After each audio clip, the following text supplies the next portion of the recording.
In less than an hour, aircraft from here will join others from around the world.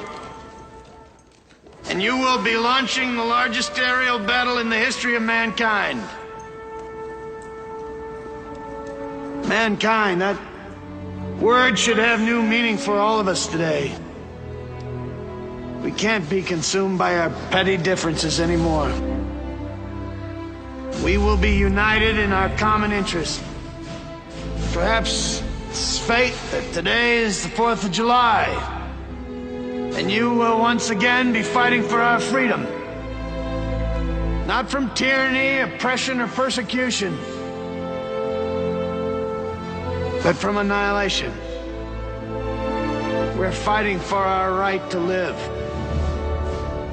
to exist.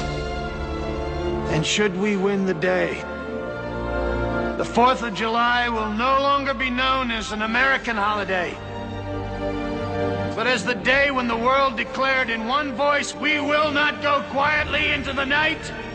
We will not vanish without a fight. We're going to live on. We're going to survive.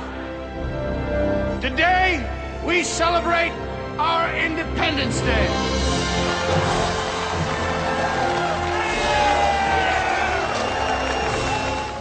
Welcome to Filmstrip. None of you did anything to prevent this? There's nothing we could do. We were totally unprepared for this. Don't get me unprepared. These podcasts will be spoiler-filled and contain in-depth discussions of the plots, characters, and themes. Kick the tires and light the fires, Big Daddy. All content used or discussed in this podcast is the property of their respective owners and used under the Fair Use Act, Section 504, C2, Title 17. Oh, excuse me, Mr. President. That's not entirely accurate.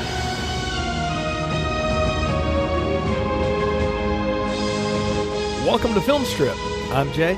I'm Nick. And I'm Kurt. And this is our review of Independence Day, starring Will Smith, Jeff Goldblum, Bill Pullman, Margaret Collins, Vivica A. Fox, Mary McDonnell, Judd Hirsch, Robert Loggia, Randy Quaid, James Freeborn, and even Harry Connick Jr. Directed by Roland Emmerich, released in 1996 on a budget of $75 million, grossed over $817 million, making it the highest-grossing film of 1996. So, Nick, why are we talking about Independence Day in the fall of the year?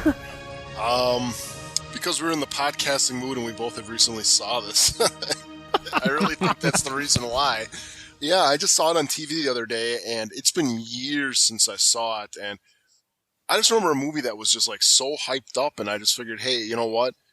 It's a movie I think that's kind of like the quintessential summer movie. I know a lot of people talk about like Jaws or something like that, but for me it was always like Independence Day was always the biggest summer movie.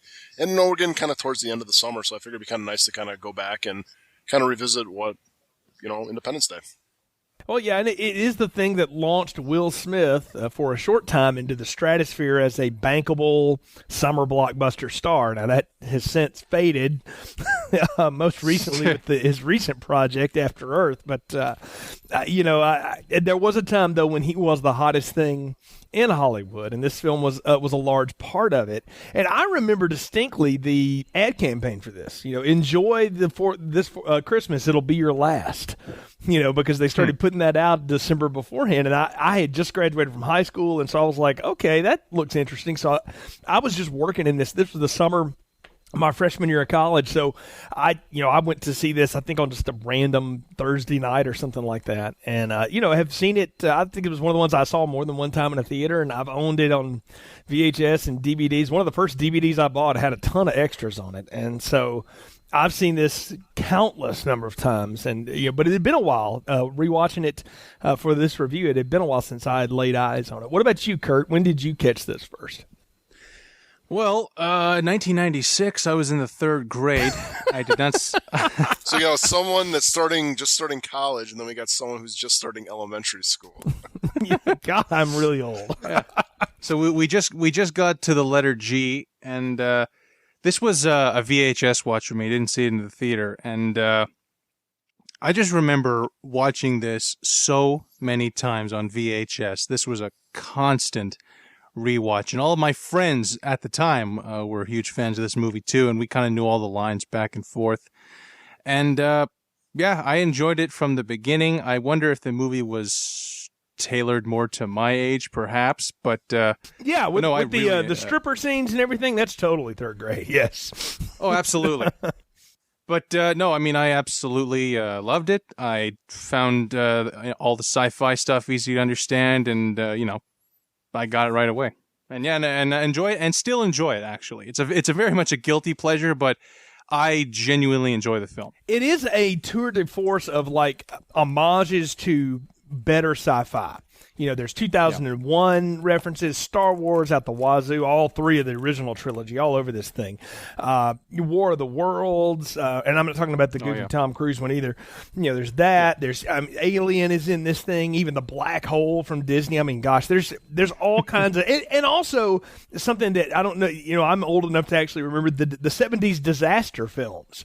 Towering Inferno and all of that stuff. When you had, I guess you could say those had all-star casts, but at the time, they were cast with people that were just good character actors, and that's kind of what this one is, too. And Roland Emmerich and Dean Devlin, his producer on this one, have tried to make a career out of that model. They've tried to recreate this film so many times and have never been able to do it again, even though they've had success, that now they're actually coming around and doing a sequel to this all these years later. I mean, there's talk of a sequel to this in 2015. So I guess this is the start of a retrospective for that. If that ever comes out and we're still podcasting at that point, we'll talk about it. But, sadly, Harry Connick will not be a part of that podcast. But as it goes. But no, I think you said the key words there, Kurt. This is the definitive guilty pleasure summer flick of really my generation. I mean, I always, Jaws is my favorite film. It's the big summer blockbuster. Star Wars, you can argue that, but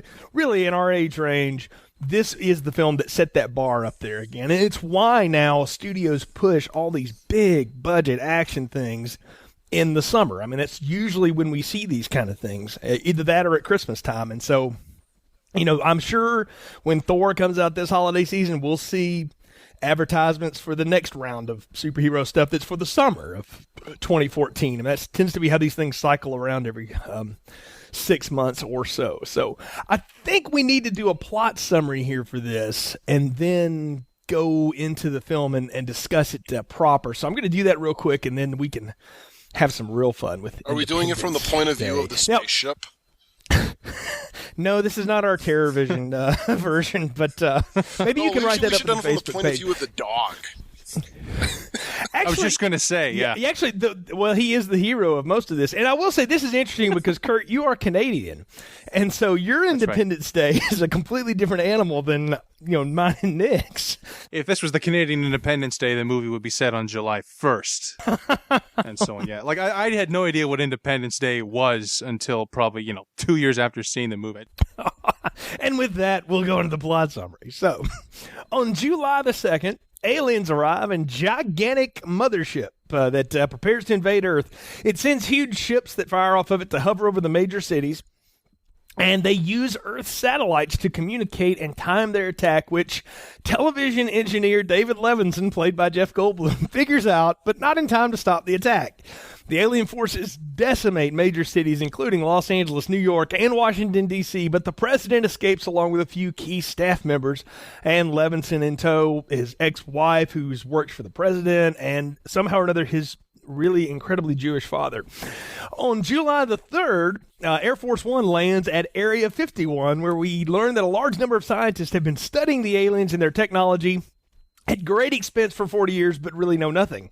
And meanwhile, in a dogfight with alien ships, Marine and Air Force pilot Stephen Hiller is shot down by one of the ships, but manages to crash it and knock the alien out with a single punch. Will Smith's got a good right hook, folks. Then he drags the alien carcass across the desert in Area 51 because he knew it existed, even though the president didn't. Later, the captured alien takes control of the president's mind for a few seconds and nearly kills him before he's shot dead. The president now knows that the aliens are so evil and finally authorizes the use of nuclear weapons, which have absolutely no effect. And in a fit of drunken depression, Levinson theorizes that uploading a computer virus will disable the alien communications long enough for remaining forces to launch a counterattack. So, on July the 4th, Levinson and Hiller fly the Roswell alien aircraft armed with a nuclear weapon directly to the mothership, which takes control of them and docks them. Meanwhile, on Earth, the alien city ships are moving toward their new target cities, including Area 51. And because all of Earth's top guns are dead, the Air Force basically gives anybody that can stand up straight, and maybe not even that straight, a chance to go flying into battle, which includes drunken father Randy Quaid. Because in a biographical role, no doubt. Levinson sends the computer virus to the alien computers, which actually turns out to be every bit as insecure as our own. The amateur pilots run low on missiles, though, and one of them, Randy Quaid, becomes a sacrifice, flying his plane into the giant laser ray, which destroys the ship. The USA Morse codes that around the world, and other ships are destroyed in like manner. Meanwhile, back in space, Levinson and Hiller launch their nuke, and somehow that undocks them and enables them to have just enough time to escape the ship as the nuclear explosive detonates and destroys the entire mothership. And then the entire cast meets in the desert for a final hoorah as credits roll. That is about as short and sweet as I could sum up the myriad of things that happen in the 2.5 hours that are Independence Day. Wow. Yeah, it's a big movie. There are so many characters. I mean, it's almost as many characters like Magnolia or Shortcuts or something. Wow, I can't believe you just put Magnolia and Shortcuts in the same league as Independence Day. I was going to say The Godfather, but I let Kurt take that. Wow, even worse. I don't know which one of you to put in movie jail for longer now. So, after that. But no, you're right. It is an ensemble cast, and it continues to grow. Like July the 2nd, if it's the first act, it just keeps adding people in. I mean, we didn't even talk about the stripper girlfriend wife of Will Smith, or, Harry Connick Jr., or, so many other people in this thing. But really, it is about, I would say there are three main characters in this that we follow around. The president, Levinson, Jeff Goldblum, and then Hiller, Will Smith, and then everybody else really kind of plays to them or belongs to them in some way, right? Yeah, definitely. I mean, you got with Will Smith's character, you got his stripper girlfriend, and then you got him, the beginning of Will Smith trying to incorporate people from his other parts of life into his movie career. I mean, now he does it with his kid. Back in the day, he did it with the kid from what the show he's on, Fresh Prince of Bel-Air. That was a little, he played Nicky on Fresh Prince of Bel-Air, his son in this movie. I did not realize that was who that kid was. I had stopped watching. Neither did I. So, wow. And then, of course, you got the dog. So, I mean, you got the dog that can't die. How could I forget the damn dog? I mean, yeah, he is a survivor, that golden retriever. Then with Goldblum, of course, you got his wife, his ex-wife, the one that he can't get over, and yet they had like a divorce, but it was like an amicable divorce because she got a job in Washington and he didn't want to leave his job. Well, like it's sort of this idea that she wanted him to go and achieve great things, and he was happy being, the cable engineer in New York and just, bumming around with his dad and being a kind of a pseudo hippie, and all this stuff. And she went to work for the guy who eventually became the president, and he didn't like him and punched him out apparently somewhere along the campaign trail. So that's, there's 6 degrees of separation. I would say also, like you say, those three main characters. I think Randy Quaid is the fourth lead in this movie. Like, we follow a lot of him throughout this movie, his story with the crop dusting and his kids and so on. And he's a whole, you could do a whole show on that character. And I was just thinking, while you were describing Randy Quaid's character in the plot summary, Randy Quaid in reality is becoming more and more like his character in Independence Day every day. This with his conspiracy nut insanity and what is he, robbing banks or something and seeking asylum. The thing is, I think Randy and Quaid plays the same. I see a lot of that character. I mean, this is Uncle Eddie, right? Oh, Cousin Eddie. Yeah, it's Cousin Eddie. It is Cousin Eddie if he were a widowed alcoholic crop duster who had been abducted by aliens. I mean, it's like every redneck stereotype in the world about this guy, which actually it all turns out to be true. That's the I guess the twist of it. I mean, he even says it at the end there. I've been waiting to get payback for 10 years and all, and that was a big laugh in the theater. I remember that, distinctly. But no, I mean, he tends to play the same thing a lot of the time. I wouldn't call him a main character though. This is kind of like more like the C plot of the movie, and actually kind of even talking about it right now how it's structured. I mean, we just got done doing the The Stand, and I really feel this movie kind of like is almost kind of like structured the same way that movie is. How you got it like kind of broken up into parts, and then how you got different subsets of group that are all going to combine in the final showdown at the end. Well, the longest part is the first act. The whole setup and everything, and really what comes up to the attack that takes out the major cities the first time around, which is not just New York, L.A., and D.C. I mean, it's Moscow, Tokyo. It's around the world that this happens. And they just they never show another city getting destroyed again. They just talk about it. Chicago, Atlanta, Philadelphia. They go through all of them. No one cares about and then, and our own government nukes Houston. No one likes in an Houston. attempt to nuke the aliens.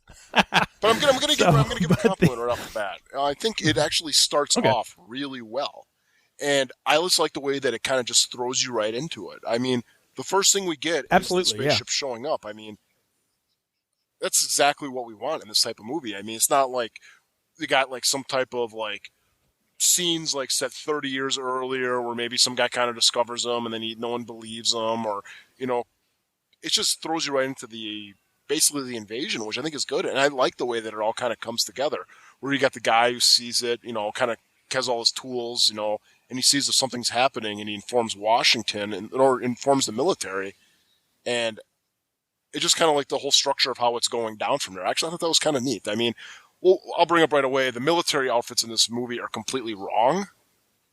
I mean, anybody who knows anything knows about the military.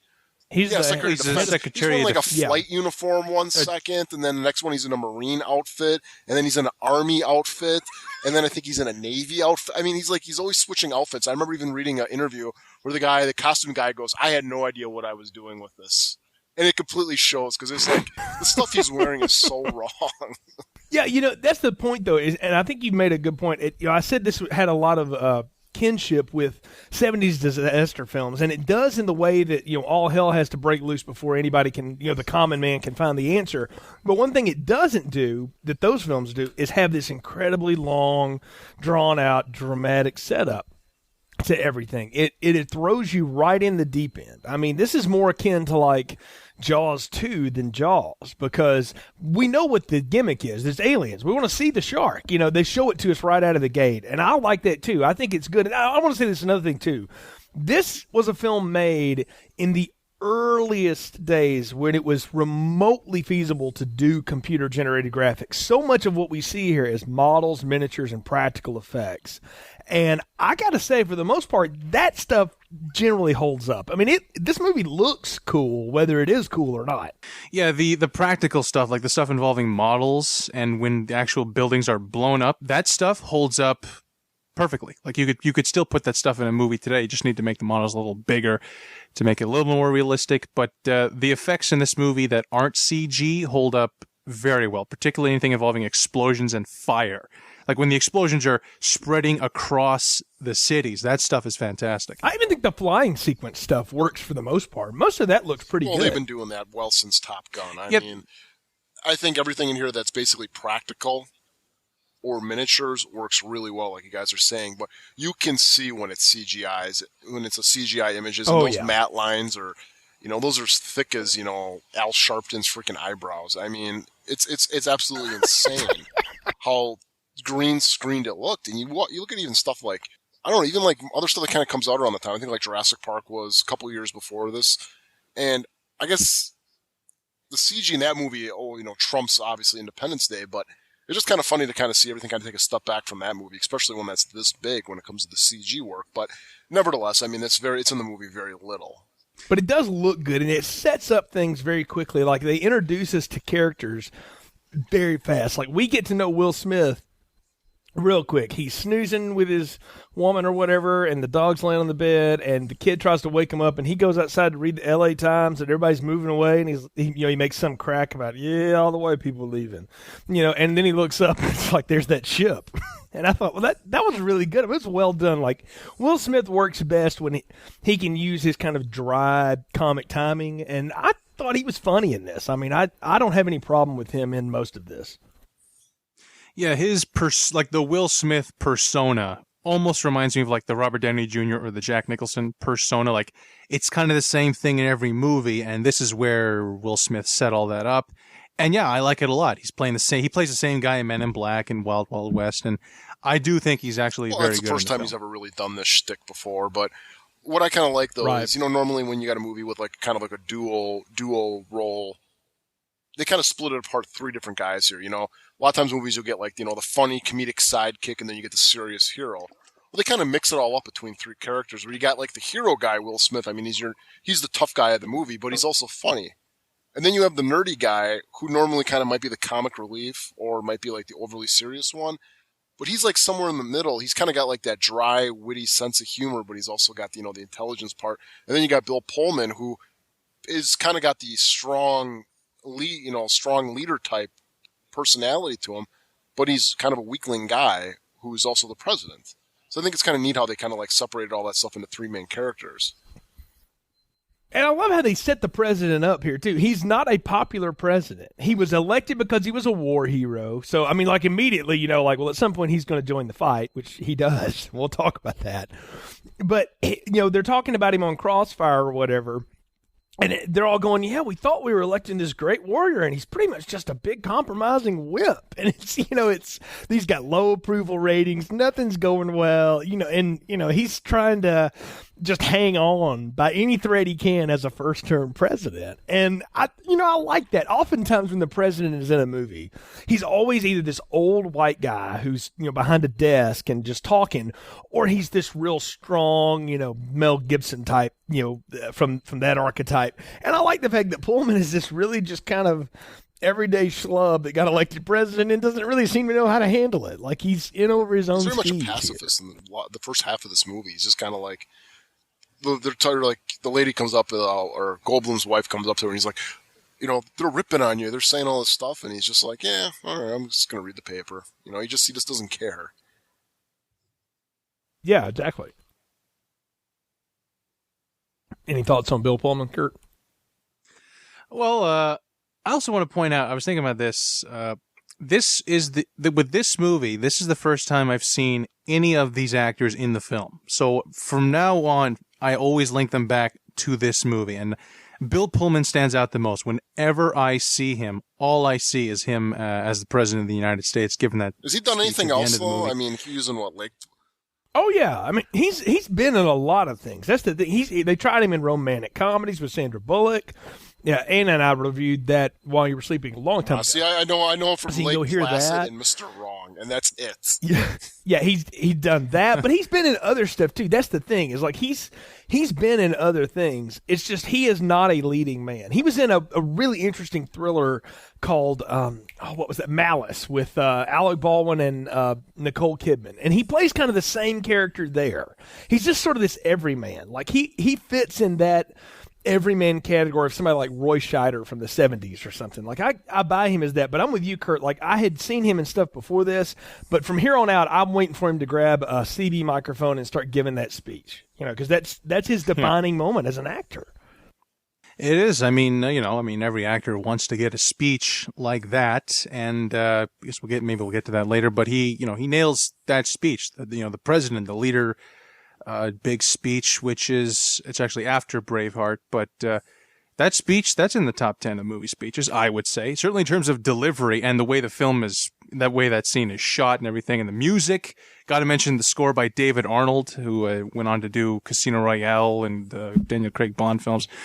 But yeah, Bill Pullman, I thought he was very good in this movie. And that kind of leads us to Goldblum, who I know as The Fly, and he was in Jurassic Park. I mean, he's been in a million things. Jeff Goldblum, yeah, who could forget that?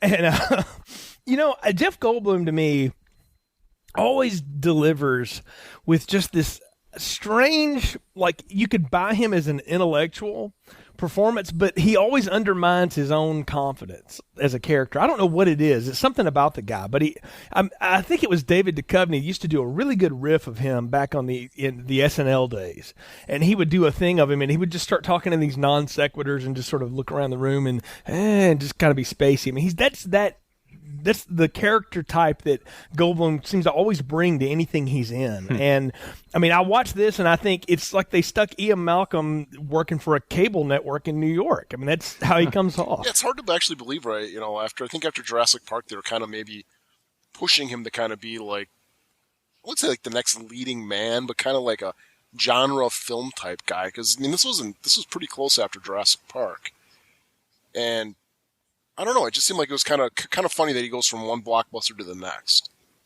Yeah, he's an actor who, much like Bill Pullman, he's kind of faded away very sadly. He's a fantastic actor. His performance in The Fly is just one of the best performances in any movies, and he's very good in this movie. And I was thinking about this. That persona of him in Jurassic Park and in this, it's almost like a what if Woody Allen was in a movie like this. I don't know if it's 100% intentional, but that's how I see him in this movie, is that if Woody Allen was in a massive sci-fi epic action film. And this is the thing, like, he was in the Invasion of the Body Snatchers remake in the 70s. I don't know if you've ever seen that one, but he's great in that too. But it's the same performance. And you're not wrong. It's the nebbish Jew kind of thing. I mean, that's what he tries to play, that character archetype that Woody Allen has made famous. He is very much that character. And the thing though about that with Goldblum is because he gives the same performance all the time, I have an expectation when I see him on screen.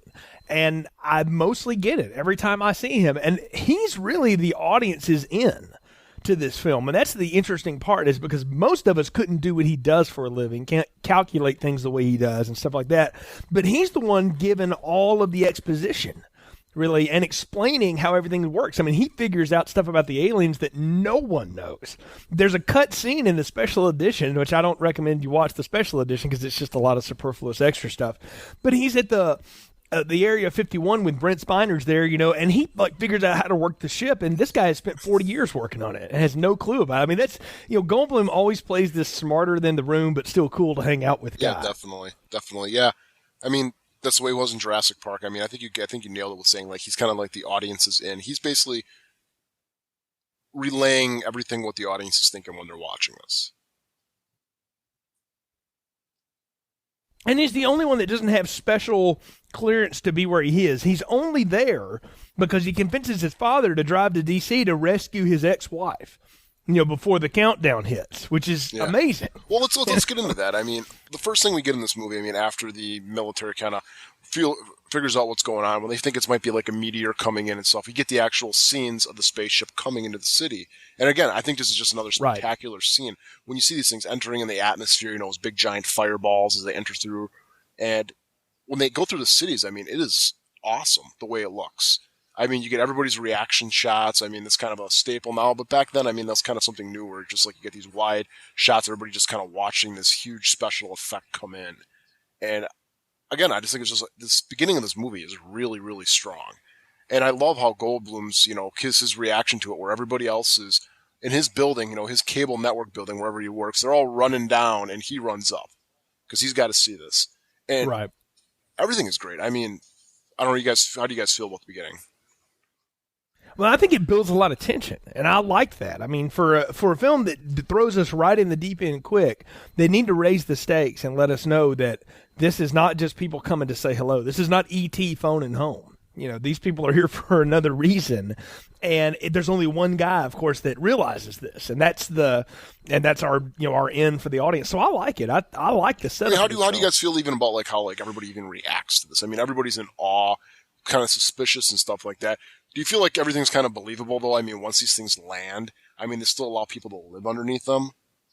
I mean, you'd almost think that, like, you got these, like, 15-mile wide spaceships. I know it's a lot of city you'd have to evacuate. Hey, but the thing I love is the newscast that breaks in and says, we ask Los Angelinos not to fire their weapons at the alien attackers. And because I'm from the South, I'm going, they would have to do that. But you forget, please put your guns away. You might accidentally start an intergalactic war. Exactly. But, I think people react to this the way you normally would. The film that rips this off the most is Armageddon, when the first meteors hit and stuff like that. Like the whole scene of that going down, I'm like, this is a total ripoff of Independence Day, which itself is a ripoff of so many other things. But I always think that this set the bar for alien invasions for 30 years in film. Yeah, I mean, the movie borrows a lot, and a lot of movies borrow it now. I mean, every single one of Roland Emmerich's movies borrows from this movie. I mean, he's basically remaking this movie, whether it's okay, instead of aliens, we're going to have it be the Godzilla. Yeah, or Godzilla. Or we're going to do... Or snow. Or snow. Yeah, or snow. Wolves You're right. or something. Or we're just going to, know what, with like in 2012, we're just going to have everything come at you. Everything you can think of's coming at you. The end of time. Yeah, of course. Yeah. But we also get into, we get into the movie with that, and I really just love how everything just kind of transpires on July 2nd. You got Will Smith, he gets called back to his military base because it's like, hey, you know what, your barbecue, you got to go back. We're obviously calling, everybody's going to be on DEFCON 4 right now. Everybody's got to go back. And I love the even way his like girlfriend's like yelling. She's like, starts flipping out on him. And it's I think it's actually a great response because she's just like, she's so mad at him. He's like, what do you want me to do?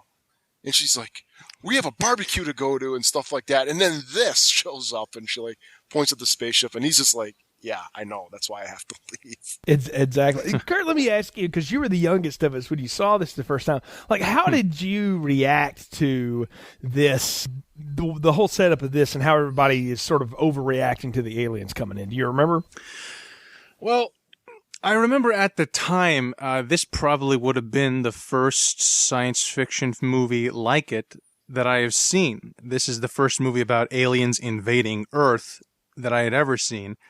And so it set my sights high in terms of how big it can be. And that's what I love about this film. I think if you were to remake this film, the only thing I would change is it stays in America when we're seeing all the ships.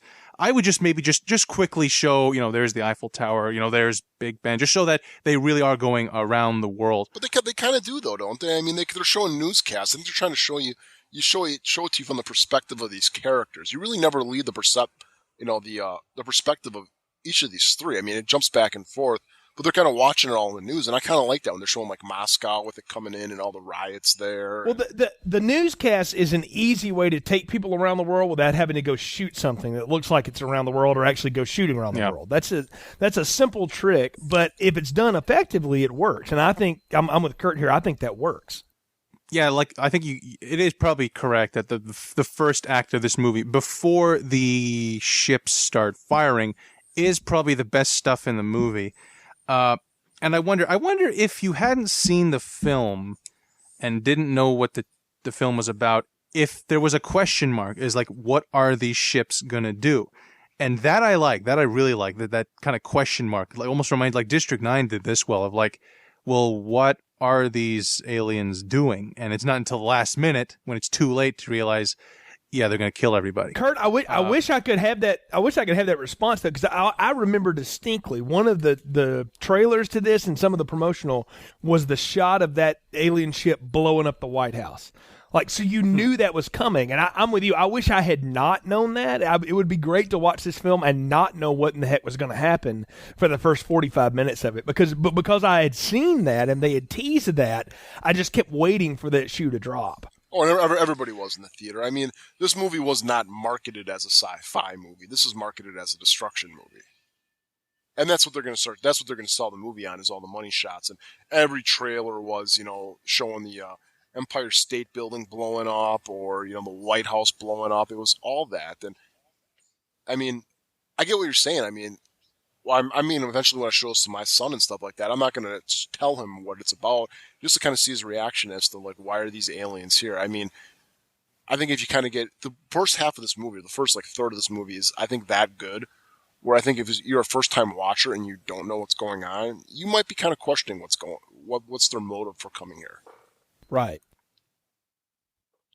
But as we get further in the movie, too, you got, what I really like, too, is kind of like how Jeff Goldblum kind of figures this all out, because it makes sense that someone who's dealing with all the satellite stuff, and he's not even investigating why the aliens are here. He's investigating why the satellites are out, why they're not working, and it turns out he kind of stumbles into their code as to they're using the satellites to communicate with all the spaceships, the whole line of sight stuff, where they can't communicate with the other side of the world, so they use all the satellites. They're hacking into the satellites to communicate with them. Can I tell you what helps this film out tremendously, or what helped it out at the time, was the fact that as a society, we were barely beginning to become technologically literate. Where we were carrying around computers in our pockets and all that kind of stuff. That was years away. The internet had really just hit at this point. And so most people would buy the fact that just this guy could just figure all this crap out. and have this laptop the magical laptop that had that huge cell phone on it, by the way. God, I hate to see a cell phone bill, from whatever it was wireless at the time. But, he was doing stuff that you could do now and you could totally buy now, but it was technology that really didn't exist back then, or at least didn't exist for the, on the common market. So this film in some ways in 1996 was great because nobody had the access to that kind of knowledge, you felt like. And so you needed an expert. Nowadays, like when you watch this with modern eyes, I'm sitting there looking, going like, gosh, if somebody just had an iPhone, we probably could have repelled the whole attack. I mean, it is something that is dated by its tech very much. Yeah, it is a little bit, and it gets a little hokey too. With if you know even the basic parts about computer, the end of the whole movie completely falls on its butt. But at the time, it was something they could completely exploit. I mean, even watch a movie like something like Swordfish, where you got the hacking scenes. If you know any little bit about how hacking works or how people actually, operate computers, it's like that is so freaking up its own ass with what it's showing you. But the movie works is you gotta give it that, is that this whole movie is going to work on the basis of you don't know how these computers work in this world. I mean, it is what it is. It's one of those things we have to accept, right? I mean, Kurt, that's one of the things here, right? Is you have to swallow the fact that really this one guy could figure all of this out. Yeah, it's kind of strange that somehow Jeff Goldblum figures it out right away while the Area 51 guys don't have a clue. But like I said, like when I saw this movie when I was 8, I mean, literally the concept of a computer virus is the first time I'd ever heard of it. So I swallowed all of it, and probably even back then, the less you know about computers, the easier it all is to just completely buy. I mean, yeah. And I still kind of half buy it now. I mean, I think if you made this movie today, the idea that some guy's computer virus could somehow at all affect this race from another planet, I mean, that wouldn't make any sense. How our technology our computer viruses could affect their computers. Well, you have to remember, too, the computer. This came out in a time before Norton antivirus and, McAfee and stuff. No one was aware of this stuff. And apparently the aliens weren't either, but we'll get into that later. Well, like I said, it was before the internet. It was before security like that existed in the common market. So, yes, it is a film that dates itself by that. But it is our end. And really the whole point of that is literally it introduces the ticking clock. The countdown. Like we're waiting for it to happen. And Goldblum has that whole thing. Like he's got that countdown algorithm running on his computer, and it's like, checkmate. Like he figures out that they're just positioning themselves and they're all going to fire at the same time.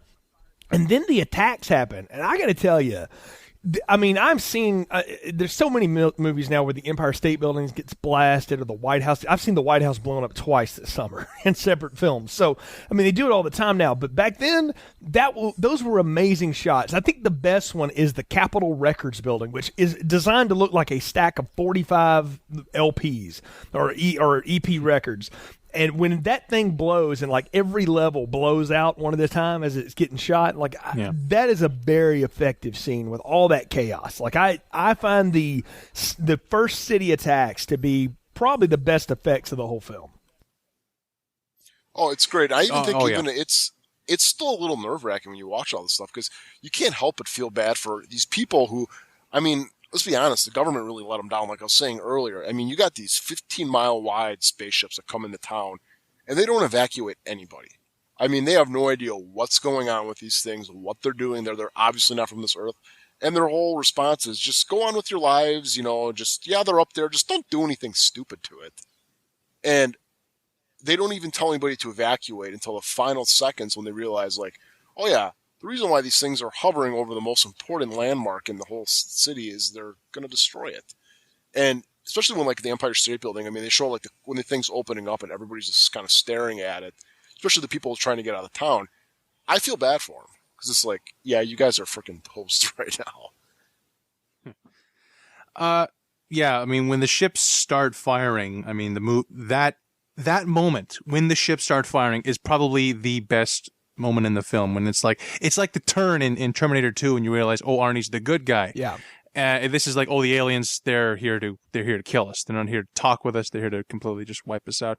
And also, I think, fairly science fiction, but fairly realistic in terms of if aliens invaded Earth with the intention of destroying us, that's how it would happen. And this movie really nails it in terms of they would wipe us out in one day. War of the Worlds kind of did the same thing where, like, they defeated the world's greatest superpower in a couple of days. That's how it would work. We wouldn't stand a chance against something with like a whatever that plasma cannon nuclear beam launcher is. Like, there is no hope. And I love how, it's taken right out of Star Wars. Let's not kid ourselves here. I mean, it is a Death Star opening up. But actually, I disagree. I think if aliens were going to take over the Earth, and I hope none are listening right now, that honestly, they would almost kind of go like this whole movie kind of set it up kind of nice where it's like they're using our technology against us. What they do is they just wipe out our technology. Also, you take away our internet and our news channels and our CNNs and Fox Newses, we'd all be going into chaos right now. So I think that's how they would do it. If they would do Independence Day now, that's how they would do it. They would cut off all our communication, and it would be mass riots. Yeah. Can we talk about that? Can we talk about that for a second? That's another thing that is of its time, because we do live in the communication age where one of the things our technology affords us is to be constantly linked in with each other. I mean, look, we're podcasting tonight from Alabama, Wisconsin, and Canada at the same time. You couldn't have done that in 96. That would have been a hell of a phone bill. So, and podcasting. I got my Sony Walkman up to the receiver, guys. Just talk really loud. Yeah, we're going to put out a series of cassette tapes for $9.99. You can get a copy of this episode in the archive section of our website. But I mean, really, it is funny to me that, like, these advanced aliens, and we know that they've been here before, like scouting this out, because we meet all those three dead ones later on in Area 51. So they've seen it, and their answer is, well, hell, they got their own satellites. We don't even need to deploy our own. I'm with you. They should just run over our satellites as they're parking their ships around orbit around the Earth. I mean, I guess part of it is they do an incredible amount of destruction, but they're trying to kill the most people at once, because they're here for the expressed consent of they can operate in our atmosphere, and they just want to be here to suck up all of our natural resources and then leave the planet barren and move on to the next one. And that's a rip out of the old Transformers movie, if you've ever seen that, from 1986. So, I mean, it's right in that line of things. And the Intergalactic Oil Company. Yeah, I think they are the dry, and we're moving on. Well, you know what? It's actually just it's your typical woman living in Hollywood, man. It's a gold digger, dude. Come in, move in, suck you dry, and I'm on to the next one. You just went from BP to Winona Ryder in like 2 steps. That was amazing, sir. But you're not wrong, because I think that's exactly what they're setting up here, and it is something that just fits into the times and where we were in 96. And I think also we got to play into this, and you can't deny this. And Kurt, it'd be interesting to hear your point of view on this, again, being from Canada. 1996 was a period of incredible economic prosperity and peace in America, the likes of which we haven't seen since. And so there was this great security among the populace. So when you have movies that really attack that security, that's another reason they go and make $817 million and that kind of thing, because they go against what's happening at the times. I mean, this was a different time in America than 2006, even, not to mention 2013. One of the things that make this work is because it goes against what we know at the time. And it's hard not to watch this and not put modern glasses on for it, But if you look at it in its context, all of this is really nerve-wracking. And Nick, I think you said it best. Like, we've met a few of the people that we see get killed here in the first attacks. There's that one, stripper girl, and then there's that woman that wants Elvis to come back, and then there's the you got the gay brother from Mrs. Doubtfire. Yeah, you got that guy in there. You got one of the students from Saved by the Bell college years. Right. You've got people that we have seen other places, and we've met them in the film, and then all of a sudden they're gone. Well, I kind of want to get back to the point that you're making. I think what you're trying to say there is that the movie at the time was showing us something that we haven't seen before. I mean, you show this movie now, we've seen the towers fall. Right. At that time, the last battle that ever took place really here was Pearl Harbor, and before that was the Civil War. We really didn't know anything like that at the time. So seeing something like that was a complete novelty. It was almost like a roller coaster. The reason you go on roller coasters, you want to fear death. You go to this movie because you've never had experienced this stuff. You've seen it on the news channels around the world, what other people have dealt with. You've seen the Iraq, how they were, gas bombing, Kuwait and stuff. You saw that on CNN at the time, but we never really felt that or seen that in our own country. And that's what this movie really played on, was the fact that we're going to show you destruction in your own country, stuff you've never seen before, landmarks We're going to show that to you. And I really think that is what this movie is based around. I really think that the idea of this movie came from, let's blow up the White House. And then they wrote a movie around that. I agree. I think it was the idea of, let's destroy things that no American would ever believe could be touched. And now in the world we live in, we know that's not true. But in 1996, we bought every bit of it. And, it's just the years since that have taught us differently about it. But that's really how Act 1 ends, is with basically the wipeout of everything. Well, I'm going to say right now, this is the turn of the movie, though, for me. Because up until this point, I'm really enjoying this movie tremendously. When I turned this on the other day, I'm like, wow, this movie really gets kind of like lambasted on the internet for really no reason. This is actually pretty good. And then there's one thing that happens during these explosions that I'm just like, okay. Is it the dog? Is that what you're going to? It's the freaking dog, okay? It's the dog.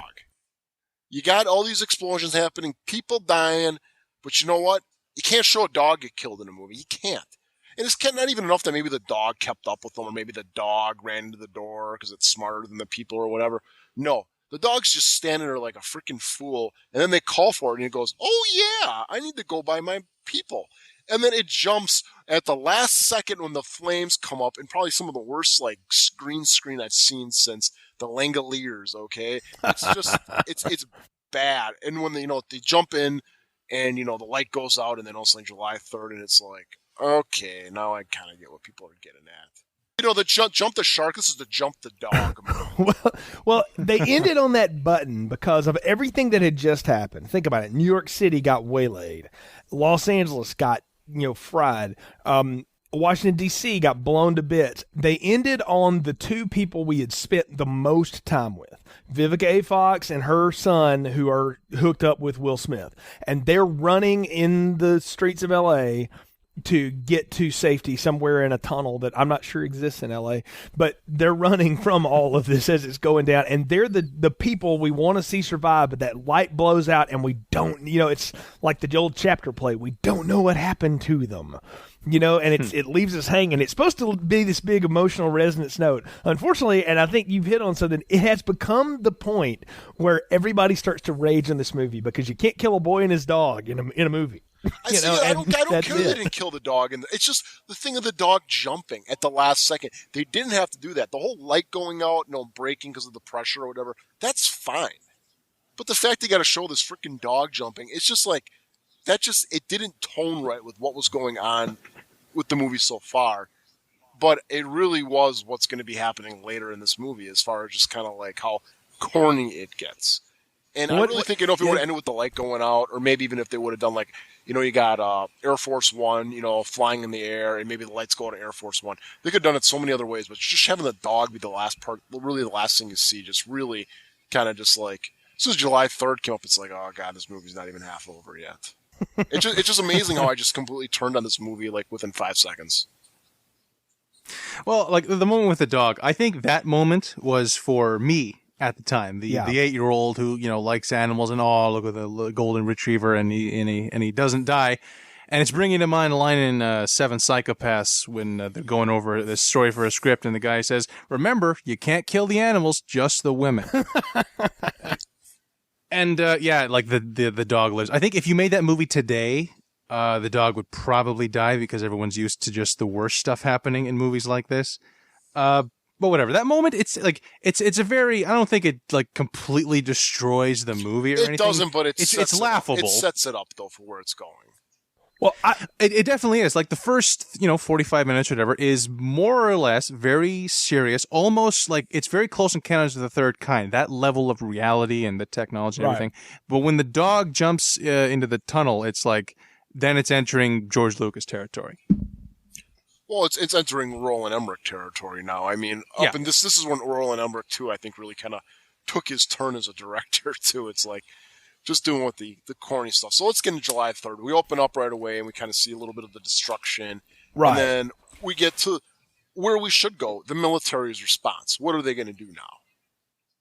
And their answer is we're gonna go launch strike fighters, and as Will Smith puts it, get up there and kick ET's ass. Yep. Which is everybody cheered at in the theater, and it still gets a laugh to this day. I won't lie, I actually chuckled at that again, and I knew it was coming because I've seen this 100 times. But I was like, that's the thing. Like Harry Connick Jr. is a terrible actor every time he's on anything ever, but he kind of knows he is, and so he just hams it up. And his whole little bit there with Will Smith, like hold me, and all that stuff. Like I dug every bit of that. It was hilarious, and this is movie. It's funny, Roland Emmerich is not American, but he makes the most rah American movies of anybody. Oh yeah. And this is very much we're gonna go kick their ass, Americana rock and roll movie. I mean, that's what this is supposed to be. This is when we're gonna launch Top Gun at the aliens, and they're gonna get theirs.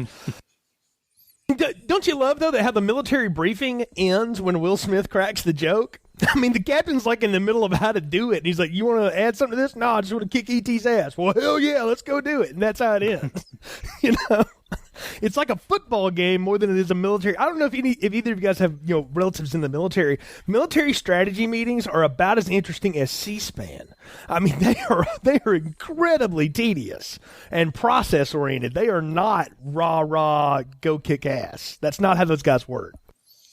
No, I mean they're basically going on the most important airstrike in probably the history of the world at this point. I mean, this is more important than anything in World War II or anything. And the dude's like, I would say so, because the Japanese were not from another planet. These alien races probably killed probably 500 million people at this point. And they're making jokes during there, and I'm like, there's no way. I got Harry Connick Jr. like hugging Will Smith and like putting his head on there. I think at that point, probably the guy in charge would be like, "All right, you guys are not doing this. You guys are out. We're bringing the next crew. You guys are going to see this one off." I don't know. I mean, they hadn't got to the point where the military was so decimated they would let drunks fly their planes yet. But they clearly had lost forces. Like they mentioned that they've lost a lot of forces. But how could they have lost forces though? I don't really. I mean, okay, there's stuff that's going on in the city. They probably had a lot of ground troops in there and stuff like that. But as far as air support troops, I don't think they would have really lost that many, would they have? Well, they drop a line. I think it's a plot device that they drop the line. They do. They drop the line though, but they drop a line that and indeed the major cities, there were also strategic military targets taken out at that point. And it is just kind of a flyby. I mean, there's dialogue flying all over the place because we're not supposed to think about it. What we're supposed to do is go rah, go kick ET's ass. I mean, that's what we're supposed to react to. But when we're sitting here trying to pick this apart, we go, wait a minute. The military would be, I mean, the one thing they get right is that the military would be incredibly slow to respond, because they're not just going to, scramble jets and start shooting shit out of the sky. They are going to plan this stuff very carefully because you've hit it, Nick. It's the most important airstrike of their lives. But I'm still with the movie at this point. But I'm still with the movie at this point because I think what they've done is they've given us this really emotionally draining and kind of wrecking moment where that we've killed all 500 million people and all this stuff, and now we're going to go watch the military respond. And their response is completely muted because they have no chance. And that's the thing to me is that it's amazing here is that the hubris of the military to go, well, hell, we're just going to put some F-18s up there and take out these alien ships that have wiped out cities. I mean, couldn't they play this a little bit better with Will Smith? I mean, he's got is that his son or no? Or is that? That is not he got son. His girlfriend and his, future, stepchild. And they really don't play up at all that he doesn't know where they are. That he knows that they were in the city that got destroyed. Oh, but they do, because when they're flying the damn mission, he says over the radio to Harry Connick Jr., I never should have left her, man. It's like, hey, brother, you may want to concentrate on that huge thing you're about to shoot at. But you think that would have been a better thing, though, if he's in that meeting beforehand, and the guy's distraught. You know, it's like, I don't know what's going on with them. I don't know what it is, but I need to get my mind on the mission, though. Nick, if this movie was serious at all, yes, I agree with you. If this movie was serious about itself at all, they would have had him on the ground upset about this. And then when he got in the air, he was all pissed off and stuff like that. But no, it's, again, and no offense, Kurt, it's playing to the 8-year-old in the audience, not the teenager or the older ones.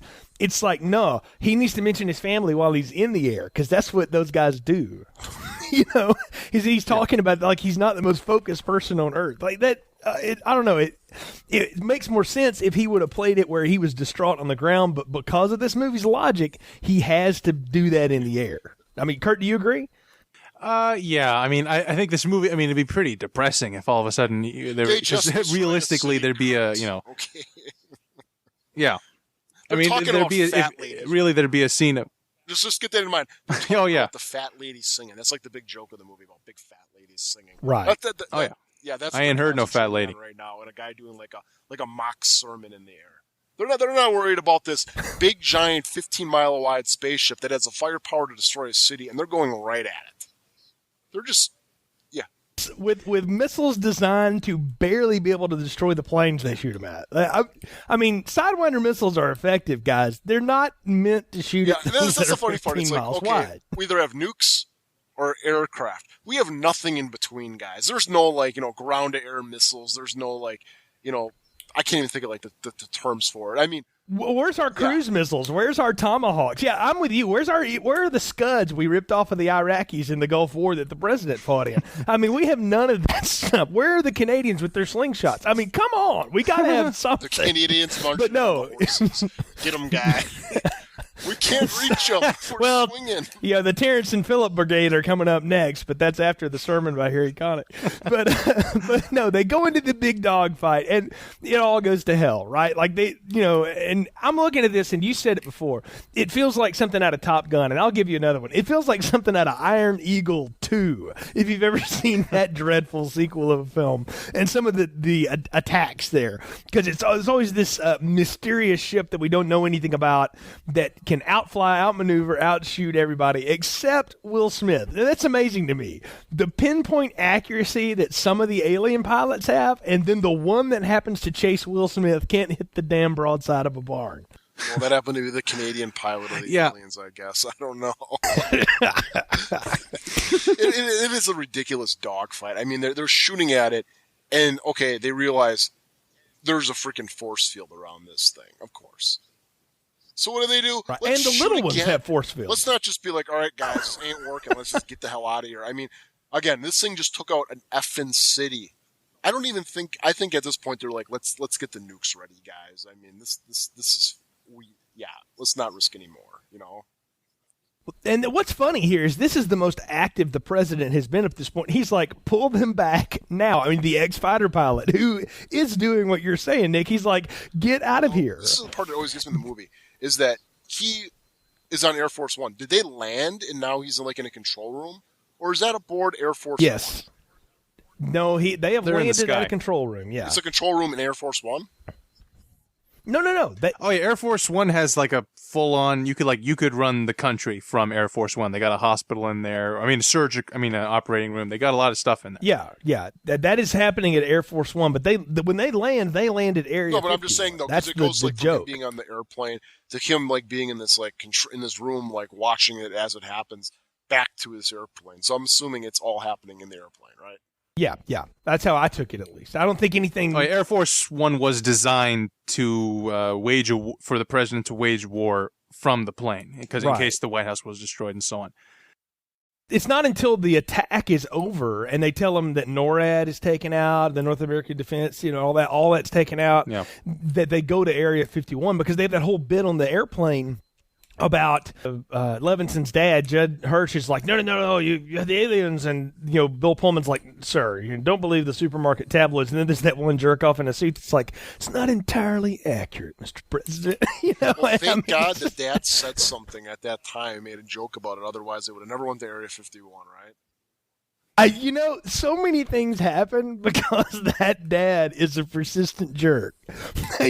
Like the last 2/3 of this movie are mostly because of things he does or says that any of it occurs. They go to Area 51, the computer virus, all of that stuff happens. And Jeff Goldblum gets back together with his somewhat hot wife.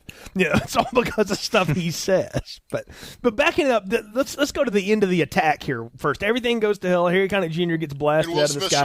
I'm watching this. Seconds until he forgets about his friend. I am watching this, and I feel like I'm watching the trench run of the first Star Wars movie. You guys feel that too when they're getting picked off left and right? Not as good sound, if not as good as sound effects. Oh my God, those alien spaceships sound like crap. Yeah, but that entire dogfight sequence is 100% the Death Star fight in the 77 Star Wars movie, and that CG is, I think, the weakest in the film. There's certain shots when it's just wide shot of the planes and the alien ships where it's like, that looks like, PS2 graphics. Like your average Xbox game today has way better graphics than Independence Day. Oh, I agree. Look, I actually played the PlayStation game of this. Oh, you talk about a frustrating piece of crap, by the way, but it didn't look anything like the movie. It was horrid. And I remember playing some kind of space flying game on a PS2 years later going, it only took them about 8 years to catch up to that. Yeah, it does look bad.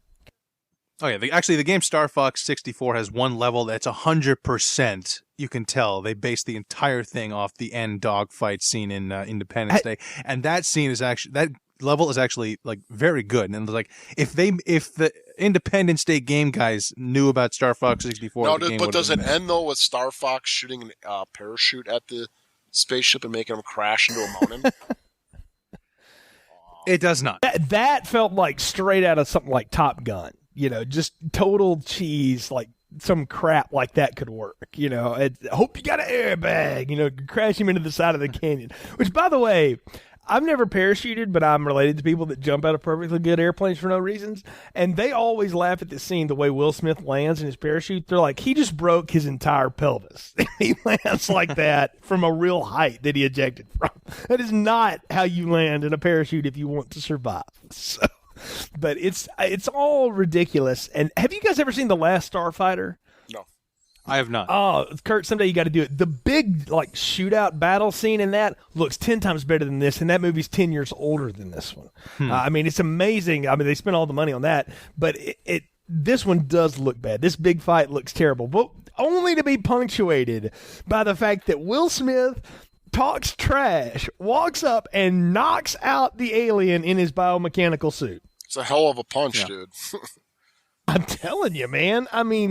He needed to be hanging out with Sigourney Weaver or with Noomi Rapace on Prometheus. He wouldn't even be a freaking Marine pilot, okay? He'd be like a freaking prize fighter if you got a hook like that. But yeah, I love that moment. Like that's when Will Smith became Will Smith. Will Smith is the guy who is the first person to ever encounter an alien face to face. And what does he do? He punches it square in the face. Welcome to Earth. And I love the when he takes out the cigar and says, that's what I call a close encounter. Like, I love that stuff. I actually, like, that's the Will Smith-ism, but I love that. Well, you know what? It is the best of Will Smith in the second act. It is when he is just riffing and dragging him across the desert. Like, I'm supposed to be at a barbecue. Now I'm dragging your heavy ass across the desert, but I ain't mad. That's all right. And he's just talking all that shit. And I was like, man, but that is what I like Will Smith to do. Yeah, what does that smell? I love that. And when they roll up on Area 51 and the guy is giving him crap about your security clearance, he's like, all right, I'm just going to leave this here with you. Yeah. And of course, the entire military structure is broken down at that point. Yeah, they're like, yep, he's got his clearance right there, guys. He's got an alien. But I even got to bring up, though, this is at the point where, a little bit before this, you got Cousin Eddie, him and his, ragtag group of kids. So you got the Keanu Reeves lookalike guy, the guy who kind of looks like Miguel. The guy kind of looks like Joseph Gordon-Levitt. And then you got the Plain Jane girl. They're all driving in the desert and stuff like that. Will Smith is walking the opposite way. Ever notice that? He's walking towards that. I never thought of that. That's a good point. And then he's like, yeah, we're going to go back that way. Why weren't you walking that way to begin with? And I don't think that he knew about Area 51, because if you catch it real quick, what he says is, I saw an airbase back there. I think so. He's meaning Yeah. that he Oh, saw okay. it like he was flying. He saw it in the plane. Yeah, he saw a Yeah, base. saw He didn't a know it was base Area back 51. there, But whatever. He saw. You know, that's interesting that you mentioned that because I've always, and I'm just have missed that line all these years. I've always took it as a high level pilot who was, we should mention, had applied to be like a space shuttle pilot back when the space shuttle existed, kids, and kept getting rejected because he had a stripper girlfriend. That's the reason they rejected him. A dolphin ring or an engagement ring. No, yeah. She didn't say no when she said Yeah, that. because he has poor taste in jewelry too, apparently. But I mean that's his motto, that he would know. I always took it that he knew something the president didn't know. That was another sign that the president was just a weak schlub, But if you guys say he dropped that line, then I've always missed that. That's interesting to know because I've always took it that he knew it was there. He said, he goes, I saw it. I saw a space. I saw a base over the back there. But again, it goes to the point. Why are you walking away from the base? Well, let me ask you a question about that, though. If that's true, and that's fine, isn't the point of Area 51 that it's hidden? Couldn't you not see it from the air? Well, this is before Google Earth. I think the idea is that Area 51 is everything that is Area 51. That's the part that you wouldn't be able to see from just an airplane height. Like any army base could be Area 51, and just happens to be this one's in it's in Nevada, right? Yeah. Well, New Mexico, yeah. rather, yeah. Oh, right. Well, okay, that's an interesting point. But you're right. He finally happens across Randy Quaid in the one scene they get together, and they go to the base and they get into Area 51. And before this, the president has now learned and has landed at Area 51, and he's met Data from Star Trek: The Next Generation. I knew Brett that was Spiner. I even asked him the other day. I'm like, "Is that Data from Star Trek: The Next Generation?" And my wife looks at me and goes, "How the hell would I even know that?" But no, that's him. And I remember that at the time. Now, I was not a big Next Generation fan. Okay, let's just say it right now. But I knew who that guy was. And I knew that face, and I knew that voice. One of the things is his voice. It's just something about the timbre of his voice. And I just remember that and going, oh, so this is what you do when you're not in that green cake makeup. Well, we also get the connecting tissue between this and Predator 2 with Adam Baldwin. Oh, you know what? Gosh, I'd never thought about that, but you're right. I know Adam Baldwin from his turn on the last season of Angel, so I didn't even know he was in Predator 2. Hey, we'll have to get to that one, Nick, someday. But yeah, but no, they arrive at Area 51, and I love how the president reacts to all this. And I think Judd Hirsch gets the line of the film with how do you pay for all this? $15,000 for a hammer, $30,000 for a toilet seat. But yeah, you remember though, at that time there was a report that came out that the government was spending like $30,000 on a toilet seat. Right. It was all the idea of we're going to make our books transparent, and then they realized that we have to really cover some of this crap up, So because that was when we were selling guns to Saddam, but we don't talk about those days anymore. But I mean, really, that's what was going on. But that's the whole bit. But you know what? Again, you have to go back to what America was in the 90s. All right. We were all really secure and safe and happy and stuff, but we also didn't trust our government at all. We knew they were lying to us. And the fact that they would lie to themselves, in other words, the president would have been kept in the dark about some of this, is supposed to play for humor, right? And I actually think this is Bill Pullman's act of the film. This is when he has to really carry the thing, because the way Will Smith has to do things and the way Goldblum is going, I think this is Bill Pullman's part of it. Exciting is not the way Kurt, I put you it. agree? People are dying, Jay. Probably one of the worst acted scenes in the movie, and that's saying a lot when he gets mad at Mr. Spinner there. Yeah.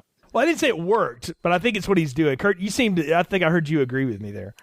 Yeah, I just want to say this is the first time I'd ever seen Brent Spiner in anything. I wasn't familiar with Star Trek Next Generation. I love him in this film. I think, might be mistaken, I think he might have won the Saturn Award for Best Supporting Actor for being in this movie. He is a great nerd character. I love his look with that long, spindly white hair, which I think Robert Richardson now has. You look him up. He's fantastic. I love that he is the nerd. He's probably how like film buffs and geeks would react when they find out aliens have come. It's like, holy shit, it's real. It's final. It's really happening. This is so cool. And Bill Pullman says, it's not how I would describe it. I don't know what he is so happy about. But yeah, the whole Area 51 sequence, I really like, especially when we get to, you're probably coming to it now, when the operating scene. But yeah, I love the Area 51 stuff. Well, yeah, I mean, and that's where we get to is that Will Smith rolls up and they're like, we got a live one. And of course, the doctor freaks out. It's like, okay, great. We get to operate on a live one because we've seen the 3 dead ones. And he lays a little bit of information out there. He's like, well, they can really react. They live really in the same kind of environment we do, but they don't talk. But they have eyes and they have noses and they seem to use some kind of telepathy. And they wear these mechanical suits over themselves and all this. I mean, he lays a lot of exposition out there to the president because the president's in the dark just like the audience. So he's informing us as he's informing the president. And then Will Smith rolls up with the one he punched out. And they get ready to operate on it. And, it's pretty gory. I mean, that's, it's here's the real icky part, and it's with the good sound effects. I mean, it's cool. And then an alien wakes up and, of course, starts to take control of him. And I want to tell you, that scene is lifted straight out of John Carpenter's The Thing. That is exactly what that is. Oh, definitely. I mean, it's. I assume you're talking about the scene, right, where the guy's like doing the operating on the guy when his stomach opens up and bites his hands off.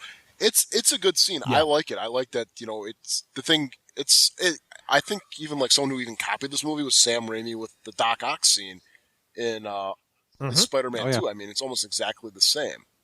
Where this thing wakes up and just is taking everybody out, and of course, the room fills up with gas and everything, and then they have the reveal that this is going to be our main exposition of the entire film, where you find out what the aliens' intent are. If you haven't figured that out already, and right. I like the dialogue between the president and, Mr. Can't Fly Spaceship. Man, these things really can't fly spaceships that well. I mean, we got the Area 51 thing. I mean, it crashes for reasons unknown, and this guy crashes into a side of a mountain.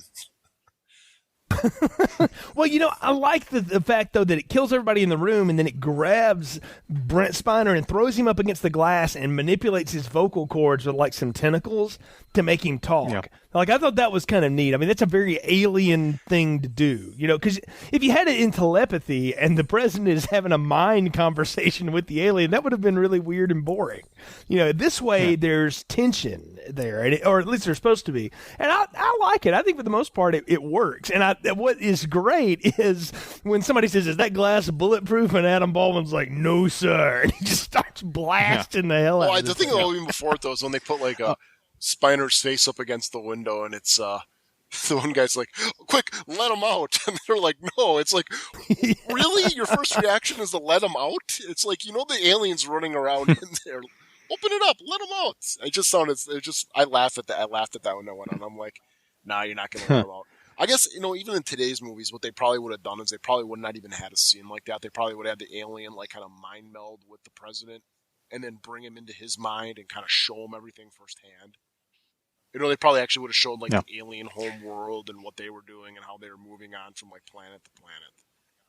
Ooh, can I tell you how lame that sounds? I mean, it could work, but in a movie like this, it probably wouldn't. Card yet, guys. I mean... I'm not saying your idea is lame. I'm saying that idea is not one I would have wanted to see. I actually like it that we don't get to see it. This movie shows you every other damn thing. I like the fact that it doesn't show that. That it is left to just exposition. Yeah, but that whole scene where Spiner is being controlled by the alien, I think that scene is, like, really, really good. Like, up there with the stuff in the first act. I just love the idea that, talking to him, like the Pullman saying, well, what do you want us to do? And he just says, die. And it's like, I find that, I mean, maybe it's corny, whatever. I think that's actually fairly chilling for, like, a science fiction film, like Good and Dark. And also, while we're on the final act, I was just realizing this. This movie has influenced a lot of other films afterward. I mean, there's a little bit of this, of Independence Day and the Avengers, but I noticed it big time when I watched Pacific Rim a few weeks ago. The entire final act of Pacific Rim is a complete ripoff of Independence Day in every way, right? Including getting into the alien's mind to see their home world and to find out what their intentions are. It's like shot for shot almost the same stuff. Yeah, but at that point, though, I think this movie does it better. The final resolution is use a nuke. I mean, you got that. I think it was like even the movie like The Core. It was like the Earth core stopped working. Just use a nuke. It'll get it working. But you got to use them in sequential order. That's the. But point. I kind of talk a little bit more about that scene. I mean, even those aliens exosuits are worthless. I mean, they're shooting like 9mm at this guy, and the alien goes flying back. I mean, it gets launched back pretty good. But I did feel like I was in at the end where he's like kind of moving. He goes right up to him and just shoots him right in the head. I did feel like I was watching a Schwarzenegger movie there. You know, for a minute, the way everybody was blowing backward as they were shot. It was very Commando-esque. It was like Predator when it's like, should have Adam Baldwin, pull out like the freaking Gatling gun and just start yelling, going, and just spraying bullets into there. Well, I mean, he does. It's almost like a Will Money shot, though, from Unforgiven there at the end. The alien's like, I'll see you in hell. Yeah. You know, and he blasts him right in the skull. Or whatever, if he has a skull. I don't know, with the head. Yeah. But, it would have been better if Patrick Swayze ran and goes, Roadhouse, and then shoots him in the head and then runs. But the poignant end of it is that Will Smith steals a helicopter, goes to rescue Vivica Fox, because somehow or another he knows right where she's going to be. And she has run up against the First Lady, whose helicopter crashed, and she's got internal injuries. And it ends on another poignant moment. The First Lady dies because they can't do anything for her at the Area 51 hospital. And I mean, it's with the president and his little daughter, and she's like, did mommy go to sleep? And he's like, yeah, mommy's sleeping. And it ends on that real down note. And I was like, man, like these guys play to the Sesame Street real hard to end the act, don't they? We won't kill the dog, but we'll kill the little girl's mom. Yeah. Corny as it is, I mean, like I said, the 8-year-old in me, I found that very devastating. And even as just as the film, like, God, that's pretty harsh to the Bill Pullman characters. We're gonna, the world is over. You're the leader, and at the last minute, we're gonna kill your wife too. On top of everything, like, God, this guy goes through a lot. I do like the wife and his banter, though. I do kind of like just the way that they kind of talk to each other, because she's always kind of calling him a liar throughout the beginning of the movie, kind of like in a playful way. And then that's her last little thing that she says to him as she's dying, when he tells her she's going to be all right and stuff. I thought that was kind of well played, and it kind of reinvests you a little bit, because at this point, I mean, we're 45 minutes away from everything getting blown up. So I think in a way they're kind of just trying to get you more pissed off at the aliens at this point. Well, and it's right after another huge failure. They decide to launch a nuke at the alien ship. So there's one over Houston. Yeah, he's mad. And they drop this whole bit about. Yeah, I mean, everybody's left the city that's still alive some way or another, so we can go ahead and fire this thing off, and so they do. And there's the Secretary of Defense guy or whatever's like, oh hell yeah, rah rah. Yeah. I love that guy. It's so hilarious. James Reborn cracks me up in that role because he's so over the top. And then of course it has done absolutely nothing except the alien ship is backing out of the city. Like, well, hey, we didn't have to fire the damn gun. Thanks a lot, guys. It's like they nuked Houston for the aliens, and then to top it off, his wife dies. I mean, that's a really shitty day. That's the thing, though. Is I don't get what your point is. Like, okay, we kind of get that Goldblum's kind of the hippie, and he's pissed off that they're going to use a nuke on him. What did he expect them to do at this point? Well, I don't know. I always think maybe Goldblum knew a nuke's not going to do anything, and basically the nuke, whoever was left in Houston is now dead. I think that's why Goldblum might have. They're going to be dead. At least that's why I would have coming in there. And that's the part I don't get about the aliens' plan is that spaceship's really not like fast moving. It's not like it's going like at the speed of light. I mean, it's going pretty damn slow from city to city. No. I mean, I always kind of picture like if they would have done like sequels to this, it would have been, and those spaceships are still around. Like people would have been like going from one city, shows up, and they keep on. It's almost like a computer game where it's like almost like God, what's that game? Like Frogger or something like that, where it's like boop, boop, boop, boop, just like them falling around. Like we can't get these last humans. They keep on moving too fast. But well, I mean, I mean that is at this point though with the nuke. I mean, they basically have now turned these aliens into Superman. I mean, I think they've ridden themselves into a hole at this point because it's like you have now created the unstoppable menace here. How do you get yourself out of this? I mean, it's almost like Lost, where everybody kind of talks about how like they kind of wrote themselves into a hole. I think this movie wrote itself into a hole at this point when the nuke didn't work. Yeah, but I do like that. The idea that the president doesn't want to use a nuke, last resort, fine, let's nuke the bastards, and it still doesn't work. Like, I actually think if you want to set up an antagonist and set up a formidable foe, that's how you do it. And like, I guess we'll get into how the final solution is, but I like that the nuke, the most powerful force mankind has ever created, does nothing to these alien force fields. Like I thought like that was a somewhat frightening way. It's like, well, then we're really screwed. Like, we might as well just kill ourselves now. Well, I mean, after that, after the whole nuke thing, he's like, you can tell he's having a nervous breakdown.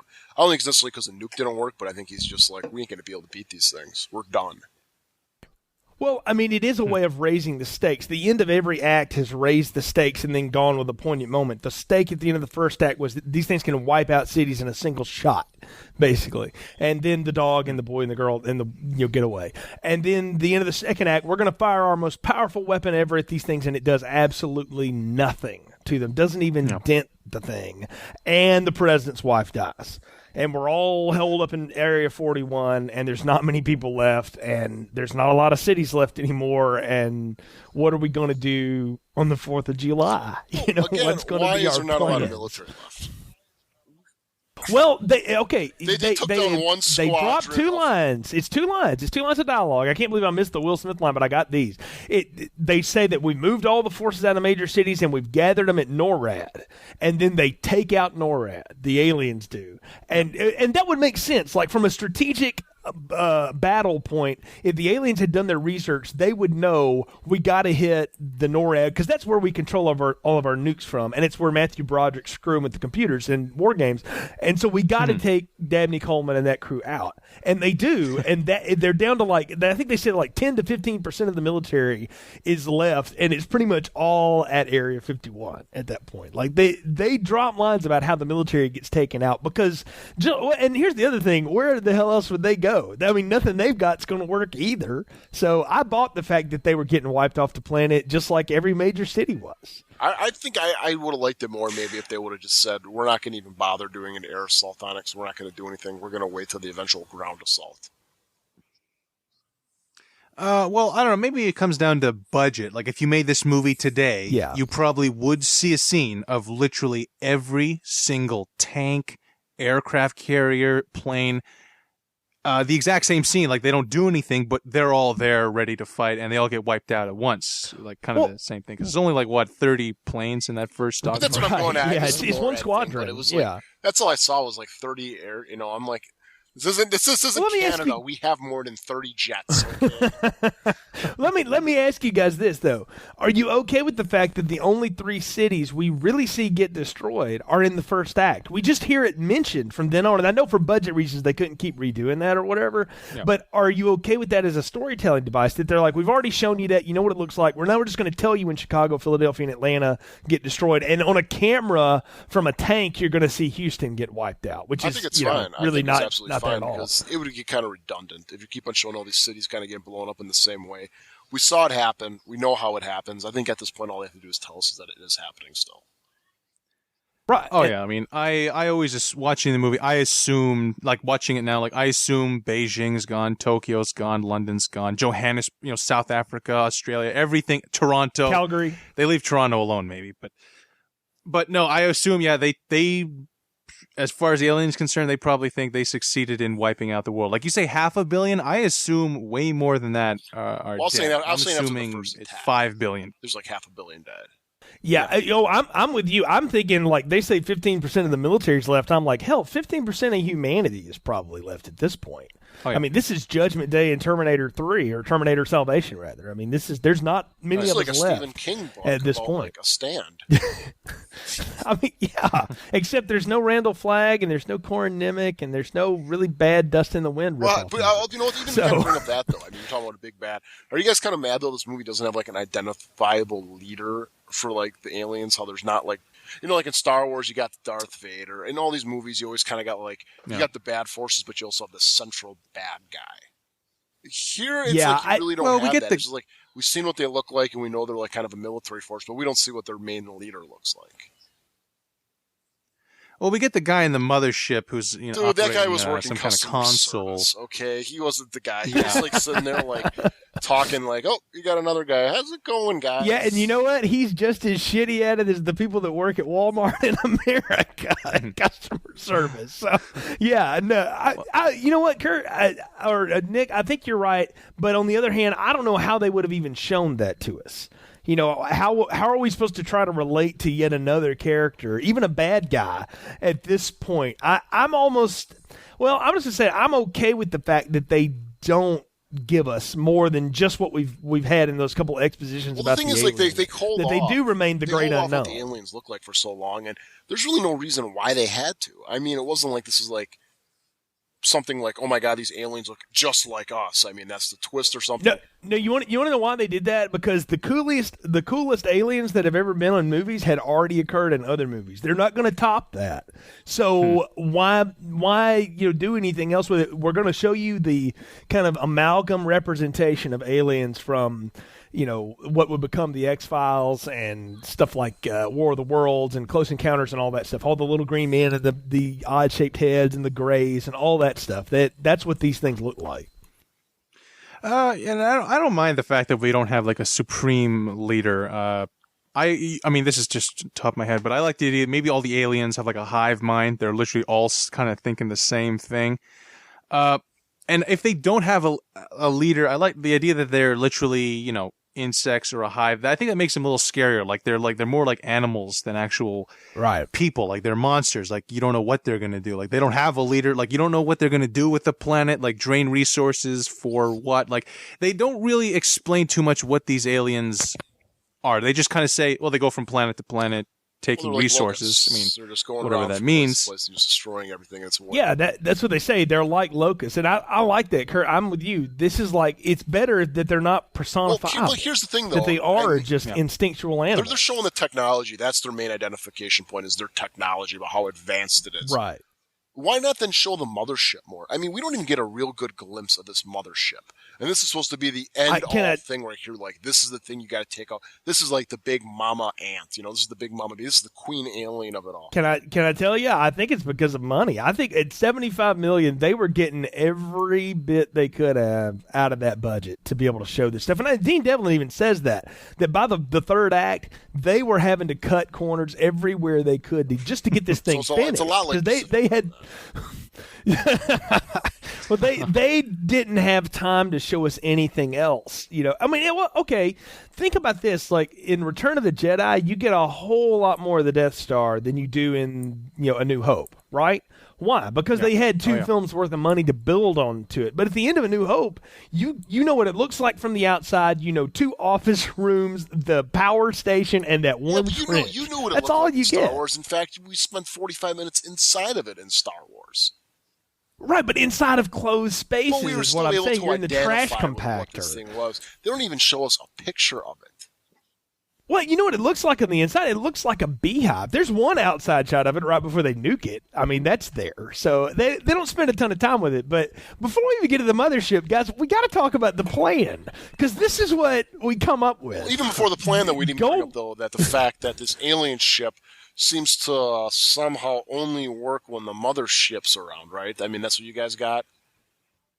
Well, it seems like they're all being coordinated at the same time on the same signal. And there's an extended scene where Goldblum talks about that again to Brent Spiner before he dies in the second act. But they're saying that the ship spells it out wasn't to working, him. though. They couldn't get anything to work until the aliens showed up. I mean, he even said it. It goes like, there's a lot of exciting stuff happening with the ship. And then it was Goldblum who said, take off the legs. Because I guess his thinking apparently just, it's always going to be able to levitate on its own. It doesn't need anything really running. So my question is, if that's the case, if this thing's running basically off the signal of the mothership, how the hell was this thing in Earth to begin with? You know what I'm saying? I mean, it's like... I don't know. That's a good point. I never thought about it like that. Which we'll bring up later. Because they bring up... I mean, it is a focal point of this, that this ship, the only reason this ship works is because the mothership's here. Can I posit an answer to you? That's not a good one, but I'll give you an answer. When that little ship that's in Area 51 supposedly crashed, it was 1956. in 1956, we weren't even able to get people into orbit at that point. So we wouldn't have known if that ship had docked on the dark side of the moon, sent one of its, or sent some of its probes down, and then gone back home to get the battle plan together. I'm working for the movie the ship crashed. Bit, okay, but the ship crashed, and it obviously right, it was and then they bugged out. After it crashed, it wasn't sitting there floating. The thing crashed. No, because the mothership left is what I'm saying, and then came back for the attack. Like, that's what I'm saying, is that they had been here before in a time when we could not monitor them. And who's to say that they didn't have things planted on Earth to keep up with us the whole time, and So they they don't wanna realized, attack us hey, when these we're- folks have gotten to the point where they're eventually going to find us. It's time for us to go back Didn't to want them. to attack us when we're driving around in Model Ts and wanted to wait 50 years until we had like nukes and stuff. I didn't say they were smart aliens. I just said that was their plan. These guys are getting dumber and dumber by the moment, but the movie's making it seem like that. I mean, okay, I think. Well, it's you know what? It's as dumb. It's as dumb a plot point as, well, we got this one hole that if you shoot something through it, it'll blow the whole ship up. But if cost is no number, then we'll go ahead and fix it tomorrow. Hey, get estimates. I mean, that's But the they plot had it point all we're perfectly swallowing set here. up that they could have used the ship that crashed when Will Smith did that, because that thing wasn't destroyed. They could have used that ship. I'm just saying this whole thing of like, we've always had this ship and now it's only suddenly working as the mothership. It fails when you use any bit of logic before it, and then at the end of the movie, all the logic's gone too with that whole scenario. I think what they should have done was, hey, let's go back and get the ship that crashed in the desert, and we'll bring that back, patch it up if we have to, and we'll go. Point being, though, they want the ship because Levinson, in a drunken fit, hears his dad say something about get up off the floor before you catch cold, and realizes, I'll give the aliens a computer virus, and that'll take them out. Okay, we got to talk about that right now, because if people bitch about the dog surviving, this is the other thing that everybody's like, wow. Well, first off, I didn't think Apple's had computer viruses. And secondly, alien technology is just as, they don't have antivirus either. Well, it works How on the would same that properties work? as our stuff. I mean, it works in the same operating system, the same code, the same everything, right? I mean, it's completely ludicrous. to think like Roland Emmerich and Dean Devlin will tell you that is based on this scientific idea that mathematics would be the universal language of all creatures Okay, across Jody the world. Foster. Yeah, and I'm going. That's exactly what I'm like. You know I'm like, what? this If is you guys are going to context, sit there boys. and quote like Carl Sagan here, don't. No. This isn't the right way of doing it. Okay, I know that's like what he says. Like, I've seen a lot of his stuff where math is a universal language, and that's how we can communicate with aliens in the future if there are aliens. But to sit there and say like, I'm going to write a Trojan virus and send it into this computer is just, it's beyond ludicrous. Right, Kurt? Like I was saying, I mean, Leave it's the 8-year-old pretty. boy aside. Yeah, like it doesn't make sense. Like literally the fact that a 1996 computer virus would be able to at all affect this unbelievably complicated alien technology. Like it'd be like trying to, it's like a square peg and round hole. Like that part doesn't make any How do sense. they even know these as things to operate? how that would work. I mean, I think the logical way to go would be that this mothership is what's controlling all the other ships. It's like chess, this is like the king. They're all here to protect it, but you get rid of that king, they're all going to fall. We have a spaceship. Let's just see if we can get in. Let's do our own Trojan horse, literally, with the spaceship. Get in there, and we're just going to shoot a nuke when we get in there. Yeah, like the virus, you don't even need the virus. All you need is to say the this ship virus is pointless. will get into the virus mothership. Is absolutely pointless. Well, Yeah. no. The virus is not pointless. The virus, it disrupts their ability to use our communication satellites against each other. They do this whole setup with Levinson talking about if we just, if they're using our signals to communicate with each other and to bring us down, then we've got to turn that around and use it against them. And so that's what they do. Like that, the whole point is that they take down they blow up the shield on the forest moon of Endor long enough for us to fly some shit in there and blow it up. That's exactly what happens. This is Return of the Jedi, guys. That's the whole third They act could've of this just said, movie. though, if we blow up this ship, that's where the signal's coming from. There's going to be no more signals. And now these ships are going to be there by themselves. We're going to. I think maybe they just had 10 minutes to fill and let's do a scene about him describing the virus. Why didn't they just say, hey, the nuke? let's log on here and let's just disable our satellites. Let's just take them out. Why couldn't they have done something like Maybe they weren't able to do that anymore with all the destruction that had shoot a happened. nuke? I don't know. I I mean, don't know. I'm just saying there. If they would have just thought about this for 5 more minutes, I just think there would have been a better way than just bringing in this whole virus nonsense. I mean, at this point, you can write. They're writing the rules as they go, and they could have just said, they could have pulled a Joss Whedon here and say, hey, this main center thing's controlling them all. Let's just destroy the main center thing, and everybody's going to fall. I mean, there's no reason they couldn't have done that, right? I suppose. I suppose, but I mean, again, I think it's dumb movie logic, no doubt. I don't disagree with you, but I buy what they're trying to sell me at that point because they've sold it to me at this point that Levinson is smart enough to figure this shit out, that his dad always seems to come up with the right thing to say at the right time. They've given me all of this.